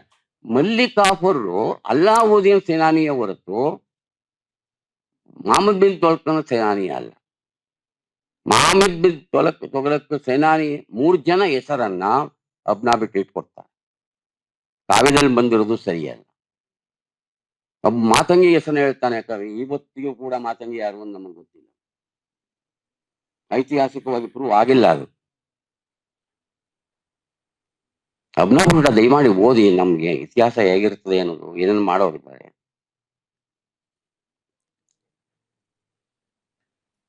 ಆಮೇಲೆ ಕೊನೆಯದಾಗಿ ಏನಂದ್ರೆ decision based on the evidence. Decision based on the evidence. Based on the evidence. ಸಾಕ್ಷ್ಯಾಧಾರಗಳ ಆಧಾರದ ಮೇಲೆ ನಿನ್ನ ನಿರ್ಧಾರವನ್ನ ತೆಗೆದುಕೋ. ಮಲ್ಲಿಕಾಫರು 3ನೇ ಸಾರಿ ದಂಡಯಾತ್ರೆ ಮಾಡೋದು. ನಿಮ್ಮ ದೇವಾಲಯಗಳು ಹೊಡೆದಾಕವೆಲ್ಲ ಅಂತ ಇದೆಯಲ್ಲ, ಅವನೇ 3ನೇ ಸಾರಿ. 3ನೇ ಸಾರಿಯಲ್ಲೇ 3ನೇ ಬಲ್ಲಾಳನ್ನ ಹಿಡ್ಕೊಂಡು ಹೋಗೋದು. ಆಮೇಲೆ ಬರ್ಲಿಲ್ಲ ಅವನ ಮಕ್ಕಳು. ಆಮೇಲೆ ಅಲ್ಲಿ ಬೇಲಿಯ ತಾನೆ ಬೇರೆ ಆಯ್ತು. ಈ ಸಂಶೋಧನೆ ಮಾಡ್ತಾನಲ್ಲ ಸಂಶೋಧಕ, ಅವನು ಹೇಗಿರ್ಬೇಕು ನಿಮ್ಗೆ ಯಾರು ಗೊತ್ತಿರುತ್ತೆ. ನಾನು 15 ವರ್ಷ ತಗೊಂಡೆ ಅಂತ ಬರ್ದಿದ್ದೀನಿ ನಾನು ಅದನ್ನೇ. ಅದು ನಾಯಕರಿಗೆ ಗೊತ್ತು. ಕೊನೆಗೆ ಅವ್ರು ಏನೋ ಹೇಳಿ ಮಾಡಿದ್ರು. ಇನ್ 3 ತಿಂಗಳು ನೀವು ಮಾಡದಾಗಿದ್ದರೆ ನಾನು ಗೈಡ್ ಆಗಿರಲ್ಲ, ಯಾರು ಬೇಕಾದ್ರೂ ಮಾಡ್ಕೊ ಅಂತ ಹೇಳ್ಬಿಟ್ಟು ಕೊನೆಗೆ ಅವ್ರು ಯೂನಿವರ್ಸಿಟಿಯಲ್ಲಿ ವೈಚಾನ್ಸಲ್ಲ ಆಗಿ ಬಂದ್ರು. ಆಮೇಲೆ ನಾನು ಒಂದು ನಿರ್ಧಾರ ಮಾಡ್ಕೊಂಡೆ, ಆ 3 ತಿಂಗಳಲ್ಲಿ ನಾನು ಸಬ್ಮಿಟ್ ಮಾಡ್ಬೇಕು. ಇಲ್ಲದೆ ಇದ್ರೆ ಯಾವ ಗೈಡು ಬೇಡ, PhD ಅಂತ ನಾನೇ ಮನಸ್ಸು ನಿಲ್ಸ್ಕೊಂಡು ಅವ್ರು ಹೇಳಿದೇನೆ ಮಾಡಿದ ಕೆಲಸ ಇದೆ ಬಿಡಿ ಅದು. 15 ವರ್ಷ ಅದನ್ನ ನಾನು ಥೀಸಿಸ್ ಮಾಡೋದು ನಾನು ಮಾಡಿದೆ ಅಂದಾಗ ಪ್ರಾಣಿಯಾಗಿ ಕಣ್ಣೀರು ಬರುತ್ತೆ. ಆ ಕೃತಿ ಇವತ್ತು ಸಂತೋಷ ಕೊಡುತ್ತೆ ಬೇರೆ ಪ್ರಶ್ನೆ. ಇವತ್ತು 4ನೇ ಮುದ್ರಣಕ್ಕೆ ಬರ್ತಾ ಇದೆ ಅದು. ಯಾವ ಥೀಸಿಸು 3, 4ನೇ ಮುದ್ರಣಕ್ಕೆ ಬಂದಿಲ್ಲ ಕನ್ನಡದಲ್ಲಿ. ಬಹಳ ಕಡಿಮೆ ಎಲ್ಲೋ 2, 3 ಜನ ಇದ್ದಾರೆ ಅಷ್ಟೇ. ಇವತ್ತು ಬರ್ತಾ ಇದೆ. ಆದರೆ ನಾನು ಕಳ್ಕೊಂಡದ್ದೆಷ್ಟು 15 ವರ್ಷ. Can you imagine it? ಅದು ನನಗೆ ಪರಿಚಿತರಾದವರಿಗೆ ಮಾತ್ರ ಅದು ಗೊತ್ತು. ನಾನು ಕಳ್ಕೊಂಡದ್ದೆಷ್ಟು. ನಾನು ಕಳ್ಕೊಂಡದ್ದು ನೋಡಿದ್ರೆ PhD ಯಾರಿಗೆ ಬೇಕಾಗಿತ್ತು?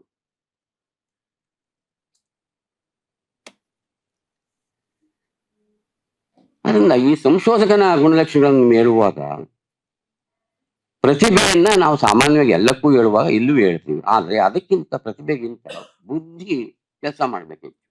It an intellectual one.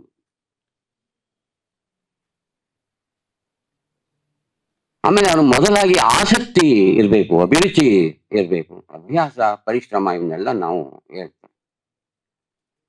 ಆಮೇಲೆ ಥೀಸಿಸ್ ಮಾಡುವವನಿಗೆ ಅಸಂಪ್ಷನ್ ಇದೆಯಲ್ಲ, ಹೈಪೋಥಿಸಿಸ್ ಇಂದ ನೀವು ಹೋಗ್ಬೇಕಾಗತ್ತೆ. ಎಲ್ಲವೂ ಕರೆಕ್ಟ್ ಆಗಿರ್ತವೆ ಅಂತ ನಮ್ಗೆ ಹೇಳಲಿಕ್ಕೆ ಆಗುದಿಲ್ಲ. ಆಮೇಲೆ ದಯಮಾಡಿ ತಿಳ್ಕೊಳ್ಳಿ, ಥೀಸಿಸ್ ಸಂಶೋಧನೆ ಮಾಡ್ತಾ ಇದೀನಿ ಅಂದ್ರೆ ಇದು ಒಂದು ವಿದ್ವತ್ತಿನ ಭಾಗ ಅಂತ ತಪ್ಕೋಬೇಕು. ಸುಮ್ಮನೆ ಏನೋ ಬರಿತೀನಿ ಏನೋ ಅಂತಾರೆ. ಇದು ಸ್ಕಾಲರ್ಶಿಪ್ನ ಒಂದು ಭಾಗ. ಆ ಪರಿಗಣಿಸಿ ಕೆಲಸ ಆದವು ಮಾತ್ರ ಇವತ್ತು ಉಳ್ಕೊಂಡ್ರು.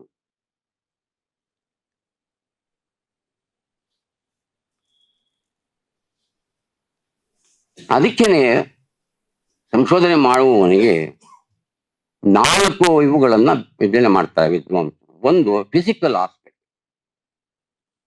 ಭೌತಿಕವಾದ ಕೆಲವು ವಿವರಗಳು ನಿಮ್ಗೆ ಕೊಡ್ಬೇಕಾಗತ್ತೆ ಈ ಥೀಸಿಸ್ ಏನು. ಅದೇ ಮುಖ್ಯವಾದ ಉದ್ದೇಶವನ್ನ ಕೆಲವು ಕಡೆ ಇತ್ತೀಚೆಗೆ ಮಾಡ್ಕೋತಾ ಇದ್ದಾರೆ. ಸರಿಯಾಗಿ ಇನ್ನೊಂದು ಕಂಟೆಂಟ್ ಆಸ್ಪೆಕ್ಟ್. ಅದೇ ಜೀವ.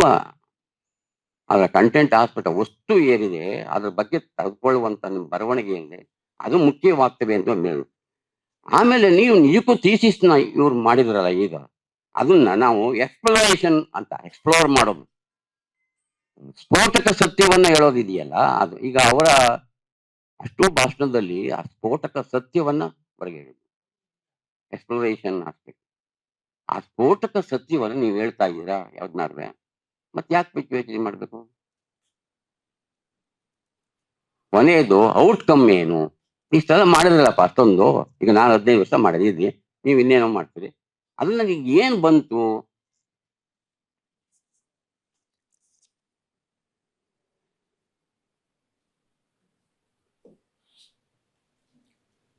ಸಮಯ ಆದ್ರಿಂದ ಮಧ್ಯ ಟಿಪ್ಪಣಿಗಳನ್ನೆಲ್ಲ ನಾನು ದಯಮಾಡಿ ಬಿಡ್ತೇನೆ. ಆಮೇಲೆ ನೀವು ಸಂಶೋಧನೆ ಮಾಡಿ, ವಿಮರ್ಶೆ ಮಾಡಿ, ಆ ಕಾಲದ ಸಾಹಿತ್ಯಿಕ ವಾತಾವರಣವನ್ನ ಕುರಿತು ನಿಮ್ಗೆ ಗೊತ್ತಿರ್ಬೇಕು. ಸಾಮಾಜಿಕ ವಾತಾವರಣ ನಿಮಗೆ ಗೊತ್ತಿರ್ಬೇಕು. ಪಂಪನ್ನ ನೀವು ಅಧ್ಯಯ ಮಾಡ್ತೀನಿ ಅಂತ ನೀವು ಕೊಟ್ಟವನಿಗೆ ಸಾಹಿತ್ಯಿಕ ವಾತಾವರಣ ಬಂದ್ಬಿಡುತ್ತೆ. ಅವನು ಟೆಕ್ಸ್ಟ್ ಅನ್ನು ಓದ್ತೀರಿ ಮಾಡ್ತೀನಿ. ಅವನು ಸಾಮಾಜಿಕ ವಾತಾವರಣ ಏನಿತ್ತು ಆ ಸಂದರ್ಭದಲ್ಲಿ,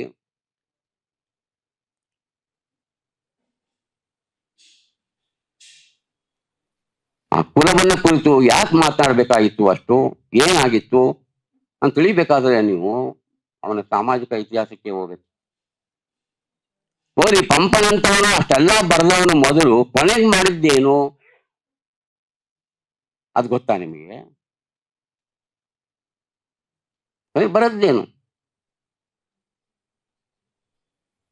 ಮತ್ತೆ ಜಾತಿಗೆ ಹೋಗ್ತಾ ಎಲ್ಲಿ ಕರ್ಣ ಸತ್ತಾಗ,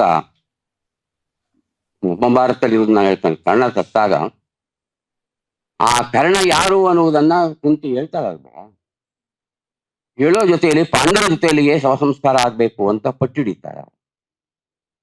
ಕೂಡುದು ಅಂತೇಳಿ ದುರ್ಯೋಧನಾದಿಗಳು ತೆಗೆದುಕೊಂಡು ಹೋಗ್ತಾರೆ, ಬಿಟ್ಬಿಡ್ತಾರೆ. ಆಮೇಲೆ ಅದು ಅವ್ಳು ಹೇಳ್ಬಿಡ್ತಾಳೆ ಏನು ವಿಚಾರ ಗೊತ್ತು, ತೆಗೆದುಕೊಂಡು ಹೋಗ್ತಾರೆ. ಈ ಕರ್ಣನ ಶವವನ್ನ ಈ ಕಡೆಯಿಂದ ತೆಗೆದುಕೊಂಡಂತ ಕೌರವರು ಇರಲಿಲ್ಲ, ಅಡೆಯವರು ಏನ್ ಮಾಡ್ತಾರೆ, ಅವ್ರನ್ನ ಶುದ್ಧೀಕರಣ ಮಾಡ್ತಾರೆ, ದರ್ಬೆಯನ್ನ ತರ್ತಾರೆ. ಶಾಸ್ತ್ರೀಯವಾಗಿ ಪೌರಹಿತ್ಯ ದೃಷ್ಟಿಯಿಂದ ಅವನ್ನ ಇಡೀ ಶವವನ್ನ, ನನಗೆ ಪೂಜೆ ಮಾಡೋದು ನನ್ಗೆ ಭೇದ ಇಲ್ಲ, ಅದು ಬೇರೆ ಪ್ರಶ್ನೆ. ಯಾರಿಗೂ ಮಾಡದೇ ಇರುವುದನ್ನ ಕರ್ಣನಿಗೆ ಶುದ್ಧೀಕರಣ ಮಾಡಿ ಶವವನ್ನು ಅಕ್ಸೆಪ್ಟ್ ಮಾಡ್ಕೊಳ್ಳುವುದನ್ನ ಪಂಪ ಹೇಳ್ತಾ ಇದ್ದಾನೆ. ಕುಲಂ ಕುಲಮಲ್ತು ಹಣ್ಮ ಕುಲಂ ಅಂತ ಜೋರಾಗಿ ಘೋಷಣೆ ಮಾಡಿದ್ನಲ್ಲ ಪಂಪ, ಇಲ್ಲಿ ಯಾಕೆ ಹಿಂಗಾದ? ನಮ್ಮ ಯಾರೇ ಪಂಪನ ಬಗ್ಗೆ ಬರೆದಿರು ಅದು ಹೇಳಿಲ್ಲ, ನನ್ನ ಹೊರತು. ಈಗ ನಂದು ಪಂಪ ಪುನರಾಲೋಕನ ಅಂತ ಕೃತಿ ಬಂದಿದೆ. ಈಗ ಯಾರು ಹೇಳಿಲ್ಲ. ನೀವು ಅದು ಎಷ್ಟು ಕನ್ನಡ ಸದನ ತೀರ್ಮಾನ ತಗೊಂಡಾಗಿರುವಂತ 8 ಪದ್ಯಗಳ ನಂತರವೇ ಸಿಗುತ್ತೆ ಅದು. ಇದು ಬಹಳ ವಿಪರೀತ. ಈಗ ಪಂಪನ ಬಗ್ಗೆ ನಮ್ಗೆ ಗೌರವ ಇದೆ, ಮಹಾಕವಿನೂ ಇದೆ, ಅವನಿಗೆ ಮಹಾಕವಿ ತರ ಹೋಗ್ಬಿಡುತ್ತೆ ಅಂತ ನಾನು ಹೇಳ್ತಾ ಇಲ್ಲ. ಕಾವ್ಯದಲ್ಲಿ ಒಂದಾದ್ಮೇಲೆ ಒಂದು ನಿಲುವುಗಳನ್ನು ತಗೊಳ್ತಾ ಹೋಗುವಾಗ ಒಬ್ಬ ಕವಿ ಯಾವಾಗಲೂ ಒಂದೇ ತರದ ನಿಲುವುಗಳು ಇರಬೇಕು.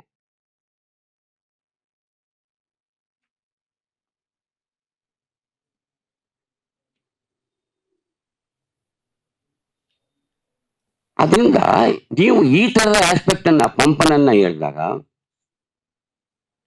ಆ ಇನ್ನೊಂದನ್ನು ಹೇಳ್ಬೇಕು ಅವನು ಥೀಸಿಸ್.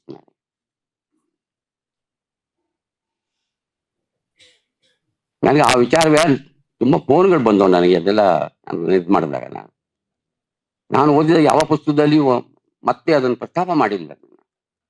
ಶುದ್ಧೀಕರಣಗೊಳ್ಳುವಂಥದ್ದು, ದರ್ಬೆ ಉಪಯೋಗಿಸಿದ್ದು ಅದೆಲ್ಲ ಪ್ರಸ್ತಾಪ ಮಾಡಿಲ್ಲ. ಆಮೇಲೆ ಈ ತಾಂತ್ರಿಕ ವಿವರಗಳನ್ನ ಕೊಡ್ಬೇಕು. ಇತ್ತೀಚೆಗೆ ಅದು ತುಂಬಾ ತಾಂತ್ರಿಕವಾಗಿ ಬೇಕಾಗತ್ತೆ. ತಾಂತ್ರಿಕ ವಿವರಗಳನ್ನ ಸ್ವಲ್ಪ ಹೇಳ್ತೀನಿ ನಿಮ್ಗೆ ಕೇಳಿ, ಯಾವುದು ಮುಖ್ಯ ಆಗತ್ತೆ ಅಂತ. ತಾಂತ್ರಿಕಗಳನ್ನ ಕೊಡ್ಬೇಕು, ಶಿಸ್ತು ಬರುತ್ತೆ ಇರಲಿ. ಈಗ ನೀವು ಪ್ರೊಫೆಸರ್ ಅಂತ ಕರಿಬೇಡಿ, ಡಾಕ್ಟರ್ ಅಂತ ಕರಿಬೇಡಿ, ಶ್ರೀ ಅಂತ ಕರಿಬೇಡಿ, ಸುಮ್ಮನೆ ಅವ್ರ ಹೆಸರು ಹಾಕಿ ಒಳಗಡೆ ಅಂತ. ನಮ್ಮ ಕೇಂದ್ರ ಸಾಹಿತ್ಯ ಅಕಾಡೆಮಿಯವರು ಅದನ್ನ ಪಾಲಿಸ್ತಾರೆ. ಇರ್ಲಿ, ಬೇಡ ಅಂತ ಕರೆದ್ರೆ ಏನಾಗುತ್ತೆ?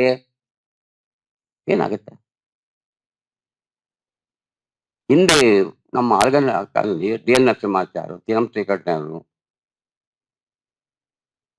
ಅವ್ರನ್ನೇ ಕೆಲಸ ಮಾಡಿದ್ರಲ್ಲ, ಅವ್ರು ಏನ್ ಹೇಳ್ತಾರೆ, ಇನ್ನೊಬ್ರು ಮಹಾರಾಜ ಶ್ರೀ ಡಿ ಎಲ್ ನರಸಿಂಹಾಚಾರ್ಯ ಅಂತಾನೆ ಬರೀತಾರೆ. ಅದನ್ನ ನಾವು ಕೇಳ್ತೀವಿ, ಒಟ್ಟಾಗುತ್ತಾ? ಅವರ ಥೀಸಿಸ್ ಮಟ್ಟಕ್ಕೆ ನಿಮಗೆ ಬಂದಿದೆಯಾ?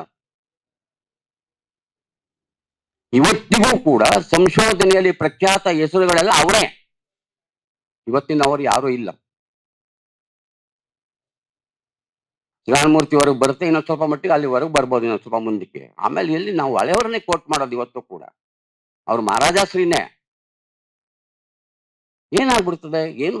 ಏನೋ ಶಿಸ್ತು ಬರುತ್ತೆ, ಅದನ್ನ ಹೇಳಿ ಬೇಡ ಅಂತ. ಅದೇ ಇದು ಇಲ್ಲೇ ಇದ್ರೆ ಅವನೇ ಎಲ್ಲ ತೀಸಿಸು ಅಂತ ನೀವು ಯಾಕೆ ಹೇಳ್ತೀರಿ? ನಾನು ಯಾರನ್ನೂ ಎಸೆಸ್ ಮಾಡ್ತಾ ಇಲ್ಲ, ದಯವಿಟ್ಟು. ನಾನು ಆಮೇಲೆ ಈ ಅಡಿ ಟಿಪ್ಪಣಿಗಳ ಬಗ್ಗೆ ಇನ್ನೊಂದಿದೆ. ಈಗ ಇತ್ತೀಚಿನ ಒಂದು ಇದರಲ್ಲಿ ನಾನು ಯಾರನ್ನು ಹೇಳಕ್ಕಲ್ಲ, ಸಂಸ್ಥೆಯನ್ನು ಹೆಸರು ನಾನು ಎಂದೂ ಅಡಿ ಟಿಪ್ಪಣಿ ಬದಲಾಗಿ ಕೊನೆ ಟಿಪ್ಪಣಿ ಅಂತ ಬಿಡಿಸ್ತಾ ಇದ್ದಾರೆ. ಕೊನೆ ಟಿಪ್ಪಣಿ ಅಂದ್ರೆ ಏನರ್ಥ?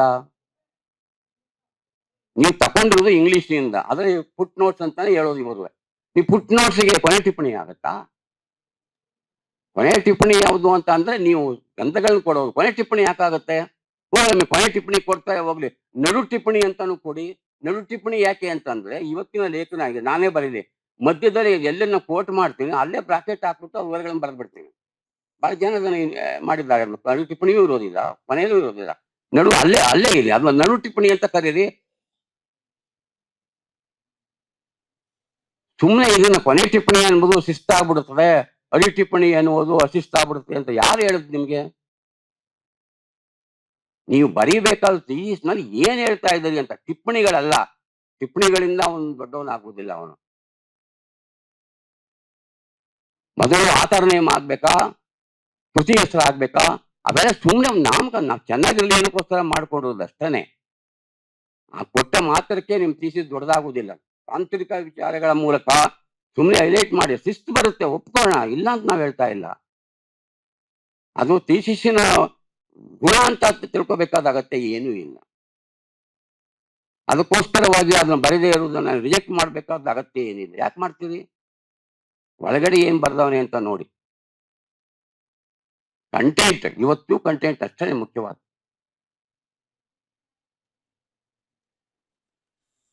ಅದರಿಂದ ಒಳ್ಳೆ ಟಿಪ್ಪಣಿ ಅಂತ ನೀವು ಹೋಗಿ ಒಳ್ಳೆ ಟಿಪ್ಪಣಿ ಅಂತ ಹಾಕ್ಬಿಟ್ಟು ಮಾತ್ರ KNTG ಉತ್ತಮ ಅಂತ ಅನ್ನ ಕರೀಲಿಕ್ಕೆ ಇಷ್ಟಪಡಲ್ಲ. ಒಳ್ಳೆ ಟಿಪ್ಪಣಿಯೇ ಕೊಡಿ, ಕೆಳಗಡೆನೆ ಕೊಡಿ, ಯಾರು ಬೇಡ ಅಂತಾರೆ? ನಡು ಟಿಪ್ಪಣಿಯನ್ನ ಅವನು ತೆಗೆದ್ಬಿಟ್ಟು ನಡು ಟಿಪ್ಪಣಿಯನ್ನು ತೆಗೆದಾಕ್ಬಿಟ್ರೆ ಅಡಿ ಟಿಪ್ಪಣಿ ಆಗ್ಬಿಡುತ್ತೆ. ಆಮೇಲೆ ಡಾಕ್ಟ್ರು ಪ್ರೊಫೆಸರ್ ಬೇಡ ಬೇಡ ಬಿಟ್ಬಿಡಿ, ಬರೀ ಹೆಸರು ಕೊಡಿ, ಯಾರು ಬೇಡ ಅಂತಾರೆ? ಕೊಟ್ಟರೆ ಏನಾಗ್ಬಿಡುತ್ತೆ? ಅವ್ರಿಗೆ ಯಾರೋ ಯಾವುದು ಬರದೇ ಇರುವಂತವ್ರಿಗೆ ಏನಾದ್ರು ತೊಂದ್ರೆ? ಯಾಕೆ ಯಾಕೆ DL ನರಸಿಂಹಾಚಾರ್ಯಗೆ ಪ್ರೊಫೆಸರ್ ಅಂತ ಹಾಕ್ಲು ಅಷ್ಟೇ, ಅದನ್ನು ಹಾಕೊಳ್ಳಕ್ಕೆ ಮಹಾರಾಜ ಶ್ರೀ.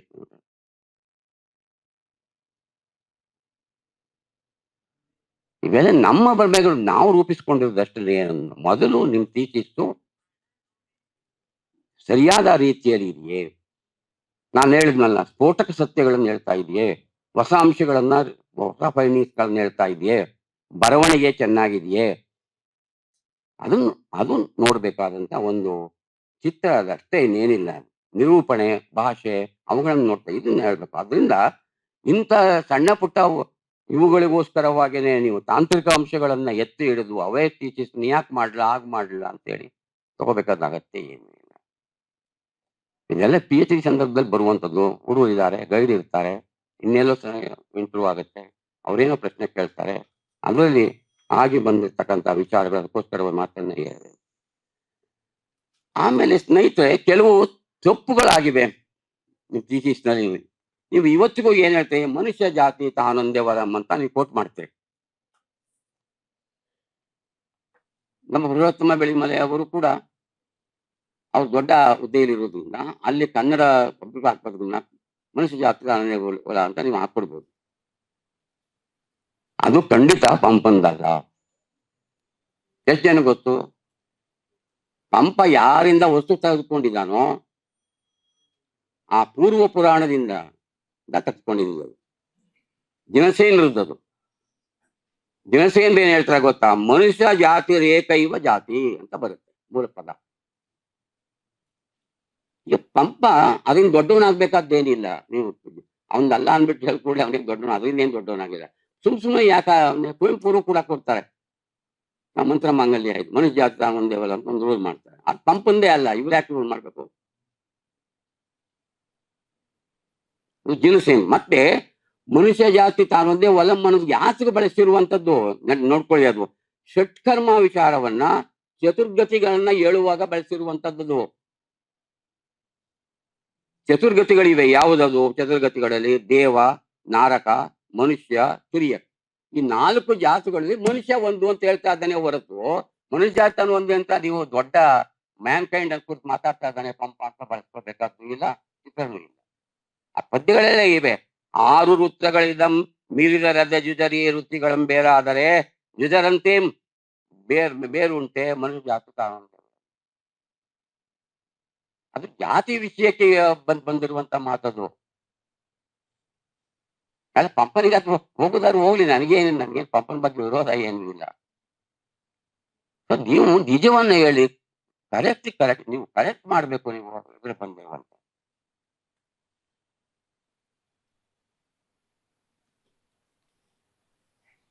ತಮಾಷೆ ಕಾಣ್ಬೋದು. ಇನ್ನೊಂದು, ಅದೇ ಪಂಬಾರತದಲ್ಲಿ ಒಂದು ಪ್ರಸಂಗ ಬರುತ್ತೆ. ಏನ್ ಪ್ರಸಂಗ ಅಂತಂದ್ರೆ, ಶಂತನು ಚಕ್ರವರ್ತಿಗೆ ಮೊದಲು ಗಂಗೆ ಏನ್ ಮಾಡ್ತಾರೆ, ಹೆಂಡತಿ ಭೀಷ್ಮ ಬರ್ತಾನೆ. ಅಲ್ಲಿಗೆ ಅವನೇನೋ ಹೆಂಡತಿ ಹೇಳುವಾಗ ಅವನು ಹೇಳಿದ್ರಿಂದ ಅವಳು ಬಿಟ್ಟು ಹೊಟ್ಟೋಗ್ಬಿಡ್ತಾಳೆ. ಆಗ ಮತ್ತೆ ಅನ್ವೇಷಣೆ ಮಾಡುವಾಗ ಇವನು ವಿಜಯ ವ್ಯಾಗದಿರಂ ಅಂತ ಪದ್ಯ ಪದ್ಯ ಅದು ಪ್ರಾಕೃತಿಕ ನನ್ನ ತೇಜಸ್ವಿಯವರು ಸೇರಿದಾಗ ದೊಡ್ಡವರೆಲ್ಲ ಬರ್ದವ್ರೆ. ಈ ಅಂಶವನ್ನು ಅವ್ರು ಯಾರು ಹೇಳಲಿಲ್ಲ. ಯಾಕೆ ಹೇಳ್ಬಾರ್ದಿತ್ತು? ನಾನು ಹೇಳ್ತಾ ಇರೋದು ವಚನ ಏನದು ವಚನ. ಆ ಬರುವಾಗ ಈ ಸತ್ಯವತಿಯನ್ನ ನೋಡ್ತಾನ. ಸತ್ಯವತಿಯನ್ನು ನೋಡಿದ ಕೂಡ್ಲೆ ಹೋಗ್ಬಿಡ ಕೈ ಇಟ್ಕೋಬಾರ್ದಲ್ವಾ? ಬಂದ್ಬಿಟ್ರೆ ನೀ ನನ್ನ ಹೆಂಡತಿಯಾಗಿ ಹೋಗಿ ಇಟ್ಕೊಂಡ್ಬಿಟ್ರೆ ಚೆನ್ನಾಗಿರುತ್ತೆ. ರಾಜ ಇಟ್ಕೋಬಹುದು, ಯಾರು ನನ್ಗೇನ್ ಗೊತ್ತು ಆ ಕಾಲದಲ್ಲಿ, ರಾಜ ಅವನು. ಆದ್ರಿಂದ ಹಿಡ್ಕೋತಾನೆ, ಬಾ ಹೋಗೋಣ ಅಂತಾನೆ. ಆಗ ಅವಳು ಏನ್ ಹೇಳ್ತಾರೆ, ಬೇಡುವರೆ ನೀವು ಎಮ್ಮಯ್ಯ ನಂಬೇಡಿರೆ ಮಾತು. ಏನ್ ಅದ್ರ ಮೇಲೆ ವ್ಯಾಖ್ಯಾನಗಳೆಲ್ಲ ಬಂದ್ಬಿಟ್ಟಿದೆ. ಎಷ್ಟು ಚೆನ್ನಾಗಿದೆ. ಅಂದ್ರೆ ನನ್ನ ಪ್ರಶ್ನೆ ಏನು ಅಂದ್ರೆ, ಪರಾಸರಾಗಿ ಕೈ ಹಿಡ್ಕೊಂಡಾಗ ಯಾಕೆ ಹೇಳಲಿಲ್ಲ? ಇವಳು ಇದು ಮೊದಲ ಸಾರಿ ಅಲ್ಲ, ಅವಳಿಗೆ ಅನುಭವ ಇರೋದ್ರಿಂದಲೇ ಅವಳು ಬೇಡು ನಮ್ಮ ಅಯ್ಯನ ಬೇಡ್ರಿ ಅಂತ, ಇಲ್ಲದೆ ಪರಸ್ಪರ ಕೈ ಕೊಟ್ಟಾಗ ಇವನು ಕೈ ಕೊಟ್ಬಿಡ್ತಾನೆ ಅಂತ ಅವಳ ಸಂದೇಹ ಇತ್ತು. ಅಂದ್ರೆ ಮದುವೆ ಆದ್ರೆ ಮಾತ್ರ ನಮ್ಮ ಅಯ್ಯನ ಬೇಡ್ರಿ, ಪ್ರೇಮಕ್ಕೆ ಅಯ್ಯ ಬೇಡ ಅಂತ ಅರ್ಥ. ಇವತ್ತು ನೋಡಿ ಕಾಂಟೆಕ್ಸ್ಟ್ ಎಷ್ಟು ಕೆಲಸ ನಾವು ಸಿನಿಮಾಗಳನ್ನ ನೋಡ್ಕೊಂಡ್ಬಿಟ್ರೆ ಎಷ್ಟೆಲ್ಲ ದಿವಸಗಳು ವರದಿ ಆಗ್ತವೆ ಅಂತವು. ಅಲ್ಲಿ ಅವಳು ಪರಾಸರ ಹಿಡ್ಕೊಂಡಾಗ ಅವಗಯ್ಯ ನೀನ್ ಯಾರ ಮಾಡ್ಕೊ ನಮ್ಮ ಅಯ್ಯನ ಕಡೆ ಅಲ್ಲಿ ದೋಣಿ ನಡೆಸ್ತಾ ಇರುವಾಗ ಅವಳೇ ಕೇಳಲಿಲ್ಲ ಪರಾಸರನ, ಋಷಿಯನ್ನ ಕೇಳಲಿಲ್ಲ, ರಾಜನನ್ನ ಕೇಳಿದ್ನು. ಪಂಪ ಉತ್ತರ ಕೊಟ್ಟಿದ್ದಾನ್ರಿ, ನೀವ್ ಯಾರು ಯಾಕೆ ಬಿಟ್ವೀನ್ ದಿ ಲೈನ್ಸ್ ನೀವು ಓದ್ರೆ ಅರ್ಥವಾಗಲ್ಲ. ಪಂಪ ಹೇಳಿದಾನ ಅದಕ್ಕೇನೆ ಮಧ್ಯದಲ್ಲಿ ಒಂದು ಇದನ್ನ, ಅದನ್ನೇ ನಾ ಹೇಳ್ತಾರೆ ನಮ್ಮ ವಿದ್ವಾಂಸರು ಇದೆಲ್ಲ ಯಾಕೆ ಗಮನಿಸೋದಿಲ್ಲ ಅಂತ. ಅವ್ರು ಹೇಳ್ತಾನೆ ಏನು, ದಿವ್ಯ ಮುನಿಗಳು ಹೇಗೈದೋಳಂ ತೀರದೆ. ಪಂಪನ ಉಲ್ಲೇಖ ಯಾಕೆ ಹಿಂಗ್ ಮಾಡಿದ ಪರಾಸರ ಜೊತೆಯಲ್ಲಿ ಅಂದ್ರೆ, ದಿವ್ಯ ಮುನಿಗಳು ಹೇಗೈದೋಳಂ ತೀರದೆ ಅಂತ ಪಂಪ ಬರೆದಿದ್ದಾನೆ. ನಮ್ಮ ಸೋಕಾಲ್ಡ್ ಸ್ಕಾಲರ್ಸ್ ಪಂಪನ ಬಗ್ಗೆ ಬರೆದೋರು ಯಾರು ಅದನ್ನು ಉಲ್ಲೇಖ ಮಾಡಿಲ್ಲ. Take it for granted. ಯಾಕೆಂದ್ರೆ ಅಲ್ಲಿ ಉತ್ತರ ಇದ್ದೇನೆ, ಇವಾಗಲೂ ಅವನು ತೀರ್ಮಾನ ತಗೋತಾ ಇದ್ದಾನೆ. ನಾವು ಓಲೈಸಿ ಬಾಳುವುದು ಕಷ್ಟ ಮಿಲಾದಿನಾಥರಂ ಅಂತ ಹೇಳಿದಷ್ಟೇ ಪವರ್ಫುಲ್ ಆಗಿ ಈ ಮಾತು ಹೇಳ್ತಾನೆ. ಒಂದು ರಾಜ ವ್ಯವಸ್ಥೆಯನ್ನ ಕುರಿತು ಟೀಕೆ ಮಾಡಿದ್ದಾನೆ, ಇಲ್ಲಿ ಋಷಿ ಮುನಿಗಳು ಏನ್ ಮಾಡ್ತಾ ಇದ್ದಾರೆ ಅಂತ ಅನ್ನೋದನ್ನ ಅವನು ಹೇಳ್ತಾ ಇದ್ದಾನೆ. ಇದಿಲ್ಲದೆ ನೀವು ಥೀಸಿಸ್ ಹೆಂಗ್ ಬರೀತೀರಿ?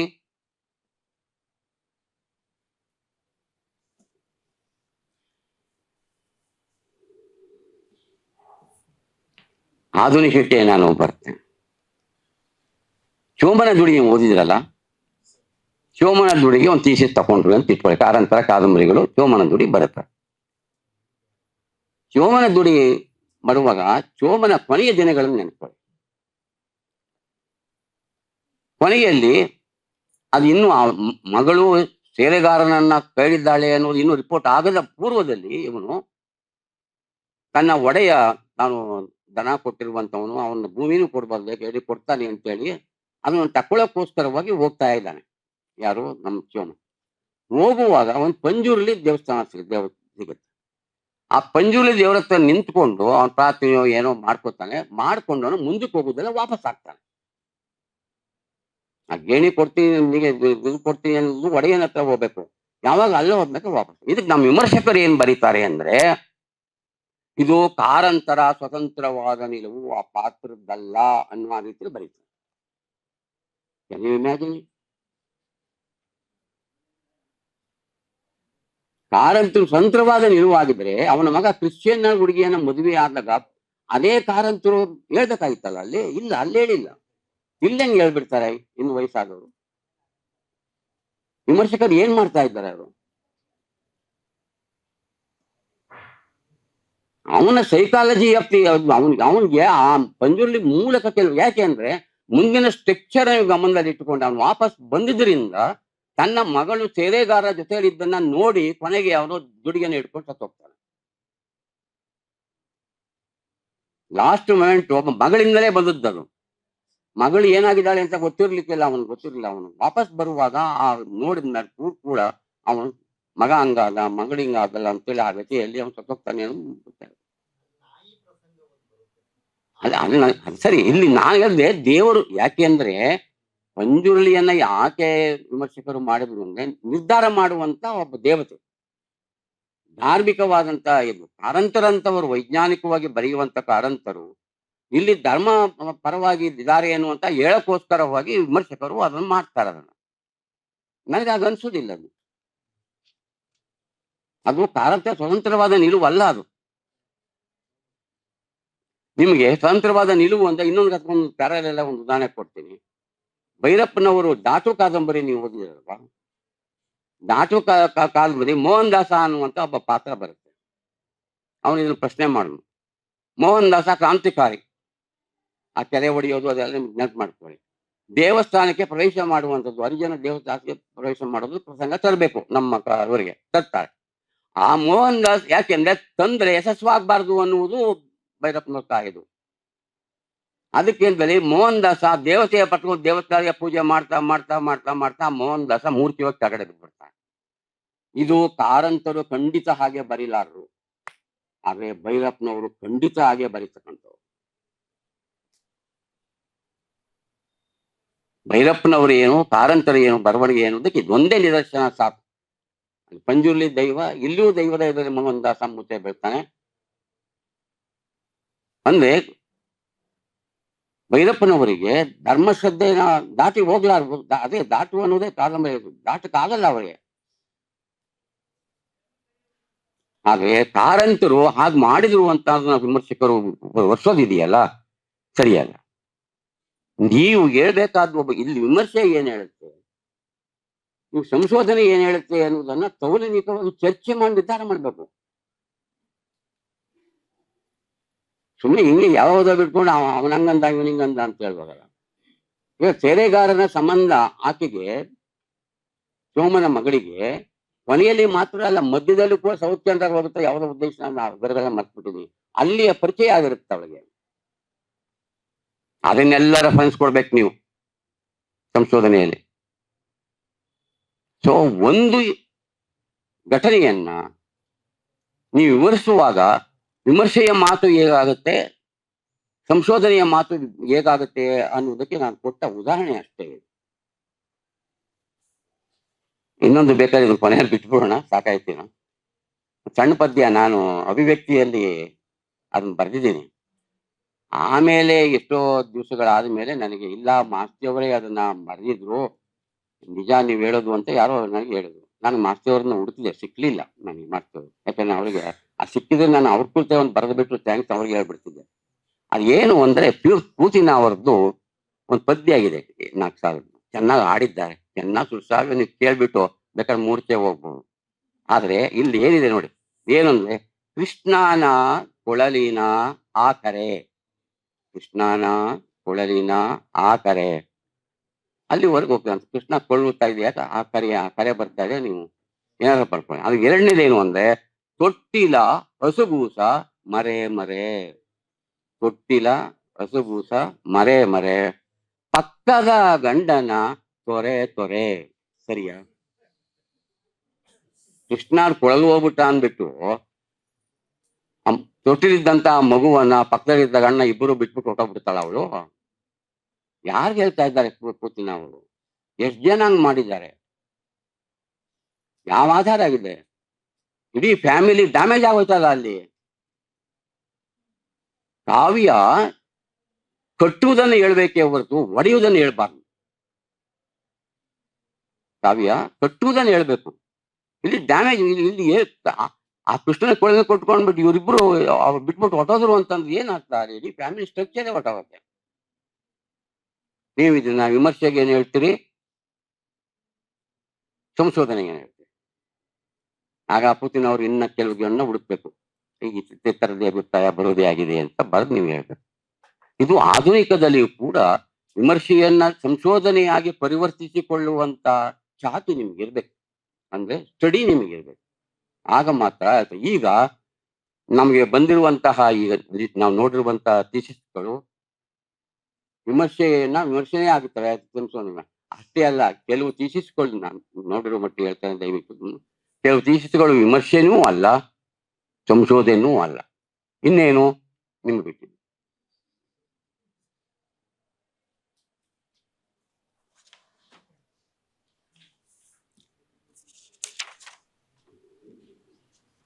ಎರಡೇ ಮಾತು. ಸಂಶೋಧನೆ ನಮ್ಮಲ್ಲಿ ಯಾರನ್ನ ಆರಂಭವಾಯಿತು? ಬಹಳ ಜನರು ಗೊತ್ತಿಲ್ಲ. ನಮ್ಮ ಹೊಸಗನ್ನಡ ಸಾಹಿತ್ಯ ಯಾವಾಗ ಆರಂಭವಾಯಿತು, ನವೋದಯ ಸಾಹಿತ್ಯ ಯಾವಾಗ ಆರಂಭವಾಯಿತೋ ಅದರ ಜೊತೆಯಲ್ಲಿಯೇ ಸಂಶೋಧನೆ ಕನ್ನಡದಲ್ಲಿ ಆರಂಭವಾಗಿದೆ. ಹೇಗೆ ಅಂತಂದ್ರೆ, ಕವಿತೆ ಬರೀತಾ ಇದ್ದವರು ಅದೆಲ್ಲ ಮಾಡ್ಕೊಂಡು ಹೋದ್ರು, ಅದು ಮಾಡ್ಕೊಂಡು ಹೋಗ್ತಾರೆ. ಇನ್ನು ಕೆಲವರು ಪ್ರಾಚೀನ ಕಾವ್ಯಗಳನ್ನ, ಅದರ ಹಸ್ತಪ್ರತಿಗಳನ್ನ ಸಂಗ್ರಹಿಸಿ ಅದನ್ನ ಎಡಿಟ್ ಮಾಡಿ ಸರಿಯಾದ ರೀತಿಯಲ್ಲಿ ಪಾಠಾಂತರ ಕೊಟ್ಟು ಪ್ರಕಟಿಸುವಂತ ಕೆಲಸ ಆರಂಭವಾಯಿತು. ಆದ್ರಿಂದ ಸಂಶೋಧನೆಯ ಮೊದಲ ಆರಂಭವೇ ಇದು ಗ್ರಂಥ ಪ್ರಕಟಣೆ. ಪ್ರಾಚೀನ ಕಾವ್ಯಗಳನ್ನ ಶುದ್ಧೀಕರಣ ಮಾಡಿ ಪ್ರಕಟಿಸುವಂತ ಕೆಲಸ ಇದೆಯಲ್ಲ, ಸಂಶೋಧನೆ ಆರಂಭವಾಗುವುದು ಆ ರೀತಿಯಲ್ಲೇ. ಅದು DNA ಇರ್ಬೋದು, ತೀನಂಶಕಡ್ಡ ಇರ್ಬೋದು, ವೆಂಕಣ್ಣಯ್ಯನವರು ಇರ್ಬೋದು, ಶಾಸ್ತ್ರಿಗಳಿರ್ಬೋದು, ಇನ್ನೊಬ್ರು ಇರ್ಬೋದು. ಆದ್ರೆ ಈ ಕನ್ನಡದಲ್ಲಿ ವಿಮರ್ಶೆ ವಿಮರ್ಶೆಯ ಬರಹ ಅಲ್ಲ. ಅಲ್ಲೇನೆ ಅವ್ರು ಉಪೋದ್ಘಾತ ಮಾಡಿ, ಅಲ್ಲೇನೆ ಅವರ ಕಾಲ ದೇಶ ಎಲ್ಲ ಚರ್ಚೆ ಮಾಡಿ ಎಲ್ಲ ಮಾಡಿದ್ರ ಆ ಬರಹಗಳೇನು, ಅಲ್ಲೇನೆ ಮಹಾರಾಜಾಶ್ರೀ ಇದೆಲ್ಲ ಕರೆದುಕೊಂಡು ಅವತ್ತಿನ ಬರಹಗಳನ್ನ ನೀವು ತೆಗೆದು ನೋಡ್ರೆ, ನೀವು ಅಂತ ಬರಹಗಳನ್ನ ಇವತ್ತು ನೀವು ಕೊಡಕ್ಕಾಗತ್ತೆಯೇ?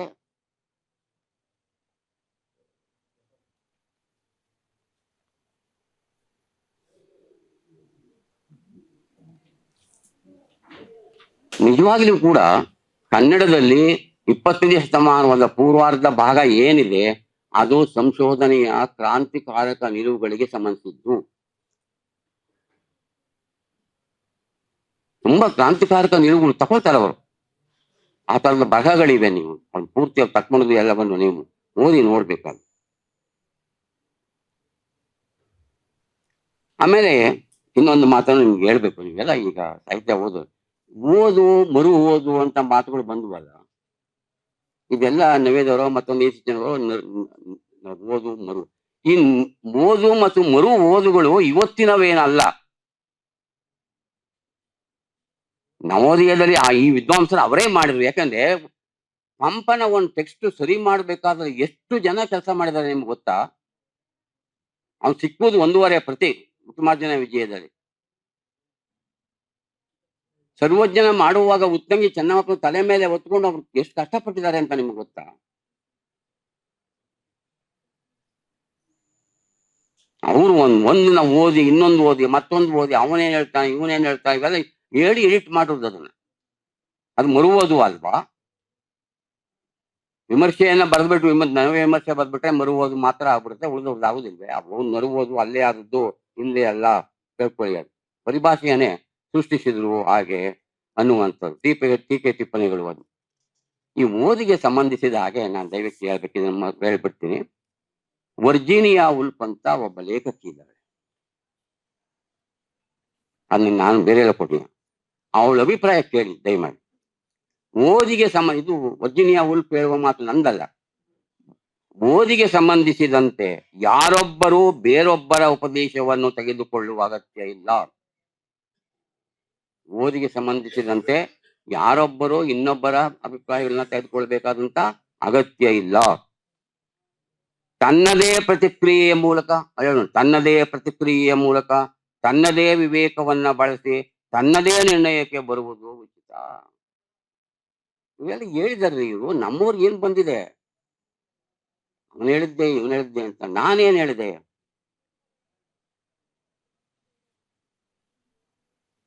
ಅದನ್ನ ಬರುವುದಿರುವುದು ಏನೂ ಅಲ್ಲ. ನೀವೇನು ಓದ್ತೀರಿ ಅನ್ನೋದು ಬಹಳ ಮುಖ್ಯ. ಅದಷ್ಟೇ. ಅದ್ರ ಮೇಲೆ ನಿರ್ಣಯ ತಗೊಳ್ಳಿ. ನಿಮ್ಮದೇ ಪ್ರತಿಕ್ರಿಯೆ, ನಿಮ್ಮದೇ ವಿವೇಕ, ನಿಮ್ಮದೇ ನಿರ್ಣಯಕ್ಕೆ ಬಂದ್ರೆ ಸಾಕು.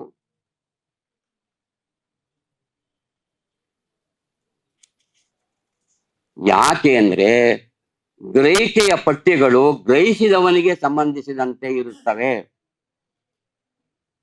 ಗ್ರಹಿಕೆಯ ಪಠ್ಯಗಳು ಗ್ರಹಿಸಿದವನಿಗೆ ಸಂಬಂಧಿಸಿದಂತೆ ಇರುತ್ತವೆ ಅನ್ನುವುದರ್ಥ. ಕೊನೆಯದು, ಈಗ ನಾನು ಗ್ಲೋರಿಯಾ ವಿಜಯನಗರ ಎಲ್ಲ ಹೇಳಿದ್ನಲ್ಲ, ಇತಿಹಾಸ ಸಮಾಜ ಎಲ್ಲ ವಿಷಯಗಳು ನಿಮ್ಮ ಮುಂದೆ ಇರ್ತವೆ.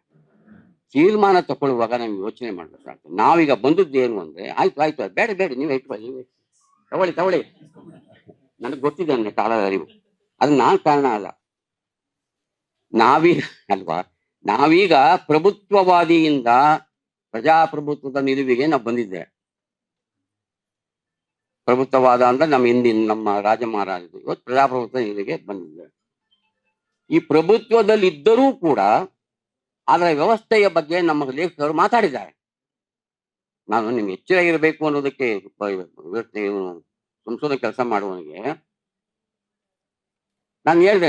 ನೀನು ಇದು ವಿಜಯನಗರದ ಪತನವನ್ನ, ಉನ್ನತಿ ಸ್ಥಾನವನ್ನ ಯೋಚನೆ ಮಾಡುವಾಗ ಆ ಕಾಲದಲ್ಲಿ ಇನ್ನು ಮುಂದಿನವರು ಇದ್ರಲ್ಲ, ಅವ್ರು ಏನ್ ಮಾಡ್ತಾ ಇದ್ರು ಅನ್ನೋದು ಲಕ್ಷ್ಯ ಬೇಡವೆ? ರಾಮರಾಯನ ಲಕ್ಷ್ಯ ಬೇಡವೆ? ಬಾಮನಿ ಪಟ್ಟಣ ಅವ್ರು ಏನ್ ಬಂದು ಹೇಳ್ಬಾರ್ದ, ಅವಿಂದ ನೀವು ತೀರ್ಮಾನ ಮಾಡಕ್ಕಾಗಲ್ಲ. ಹಂಗೇನೆ ಓಲೈ ಈಗ ಪಂಪ ಒಬ್ಬ ರಾಜನ ಸ್ಥಾನ ಯಾವ್ದೇ ಓಲೈಸಿ ಬಾಳುವುದು ಕಷ್ಟ ಮಿಲಾದಿನಾಥರಂ ಅಂತ ಧೈರ್ಯ ತೋರಿದ ಅವನು. ಬಿಟ್ಪೂರ್ಣ ಪಂಪನ್ನ ಮಧ್ಯಕಾಲೀನ ಭಕ್ತಿ ಕವಿಗಳಿಗೆ ಬನ್ನಿ, ಯಾರು ಹೇಳ ನಾನು ಪುರಂದರದಾಸರು ತಗೊಳ್ಳಿ, ಬೇರೆ ಬೇಡ. ಪುರಂದರದಾಸರು ತಕೊಂಡ್ರೆ ನಮ್ಮ ಪುರಂದರದಾಸರದ ಪ್ರಖ್ಯಾತ ಮಾತಿದೆ ನಿಮ್ಗೆ ಗೊತ್ತಾ? ಅದು ವಿಜಯನಗರದ ಕಾಲದಲ್ಲಿ ಇದ್ದವನು ಪುರಂದರದಾಸ, ಕೃಷ್ಣದೇವರಾಯನ ಆಳ್ವಿಕೆ ಕಾಲದಲ್ಲೇ ಇದ್ದವನು. ಅವನು ಹೇಳ್ತಾನೆ ಉತ್ತಮ ಪ್ರಭುತ್ವ ಲೊಳಲೊಟ್ಟೆ ಅಂತ ಬರೀತಾನೆ. ಓದಿದಿರಾ ನೀವು ಪುರಂದರದಾಸರನ್ನ? ಉತ್ತಮ ಪ್ರಭುತ್ವ ಲೊಳಲೊಟ್ಟೆ ಅಂದ್ರೆ ಏನು ಇಲ್ಲ. ಉತ್ತಮ ಪ್ರಭುತ್ವ ಅನ್ನೋದು ನೀವು ಅದ್ನಾಕಿದೆ ಗ್ಲೋರಿ ಆಫ್ ವಿಜಯನಗರ. ನಮ್ಮ ಸಾಹಿತ್ಯ ಹಿಸ್ಟ್ರಿ ವರ್ಗ ನೋಡಿದ್ರೆ ಚಾಪ್ಟರ್ ದೊಡ್ಡದು, ಗ್ಲೋರಿ ಆಫ್ ವಿಜಯನಗರ. ಯಾವ ಗ್ಲೋರಿ ಆಫ್ ನಿಮ್ ಪ್ರಬಂಧದಾಸ ಏನ್ ಹೇಳ್ತಾನೆ? ಲೊಳಲೊಟ್ಟೆ ಅಂತ ಬರೀತಾನೆ, ನೀವೇನ್ ಹೇಳ್ತೀವಿ ಅಂತ ಕೇಳಿದ್ರೆ ಅವ್ರೇನ್ ಹೇಳ್ತಾರೆ?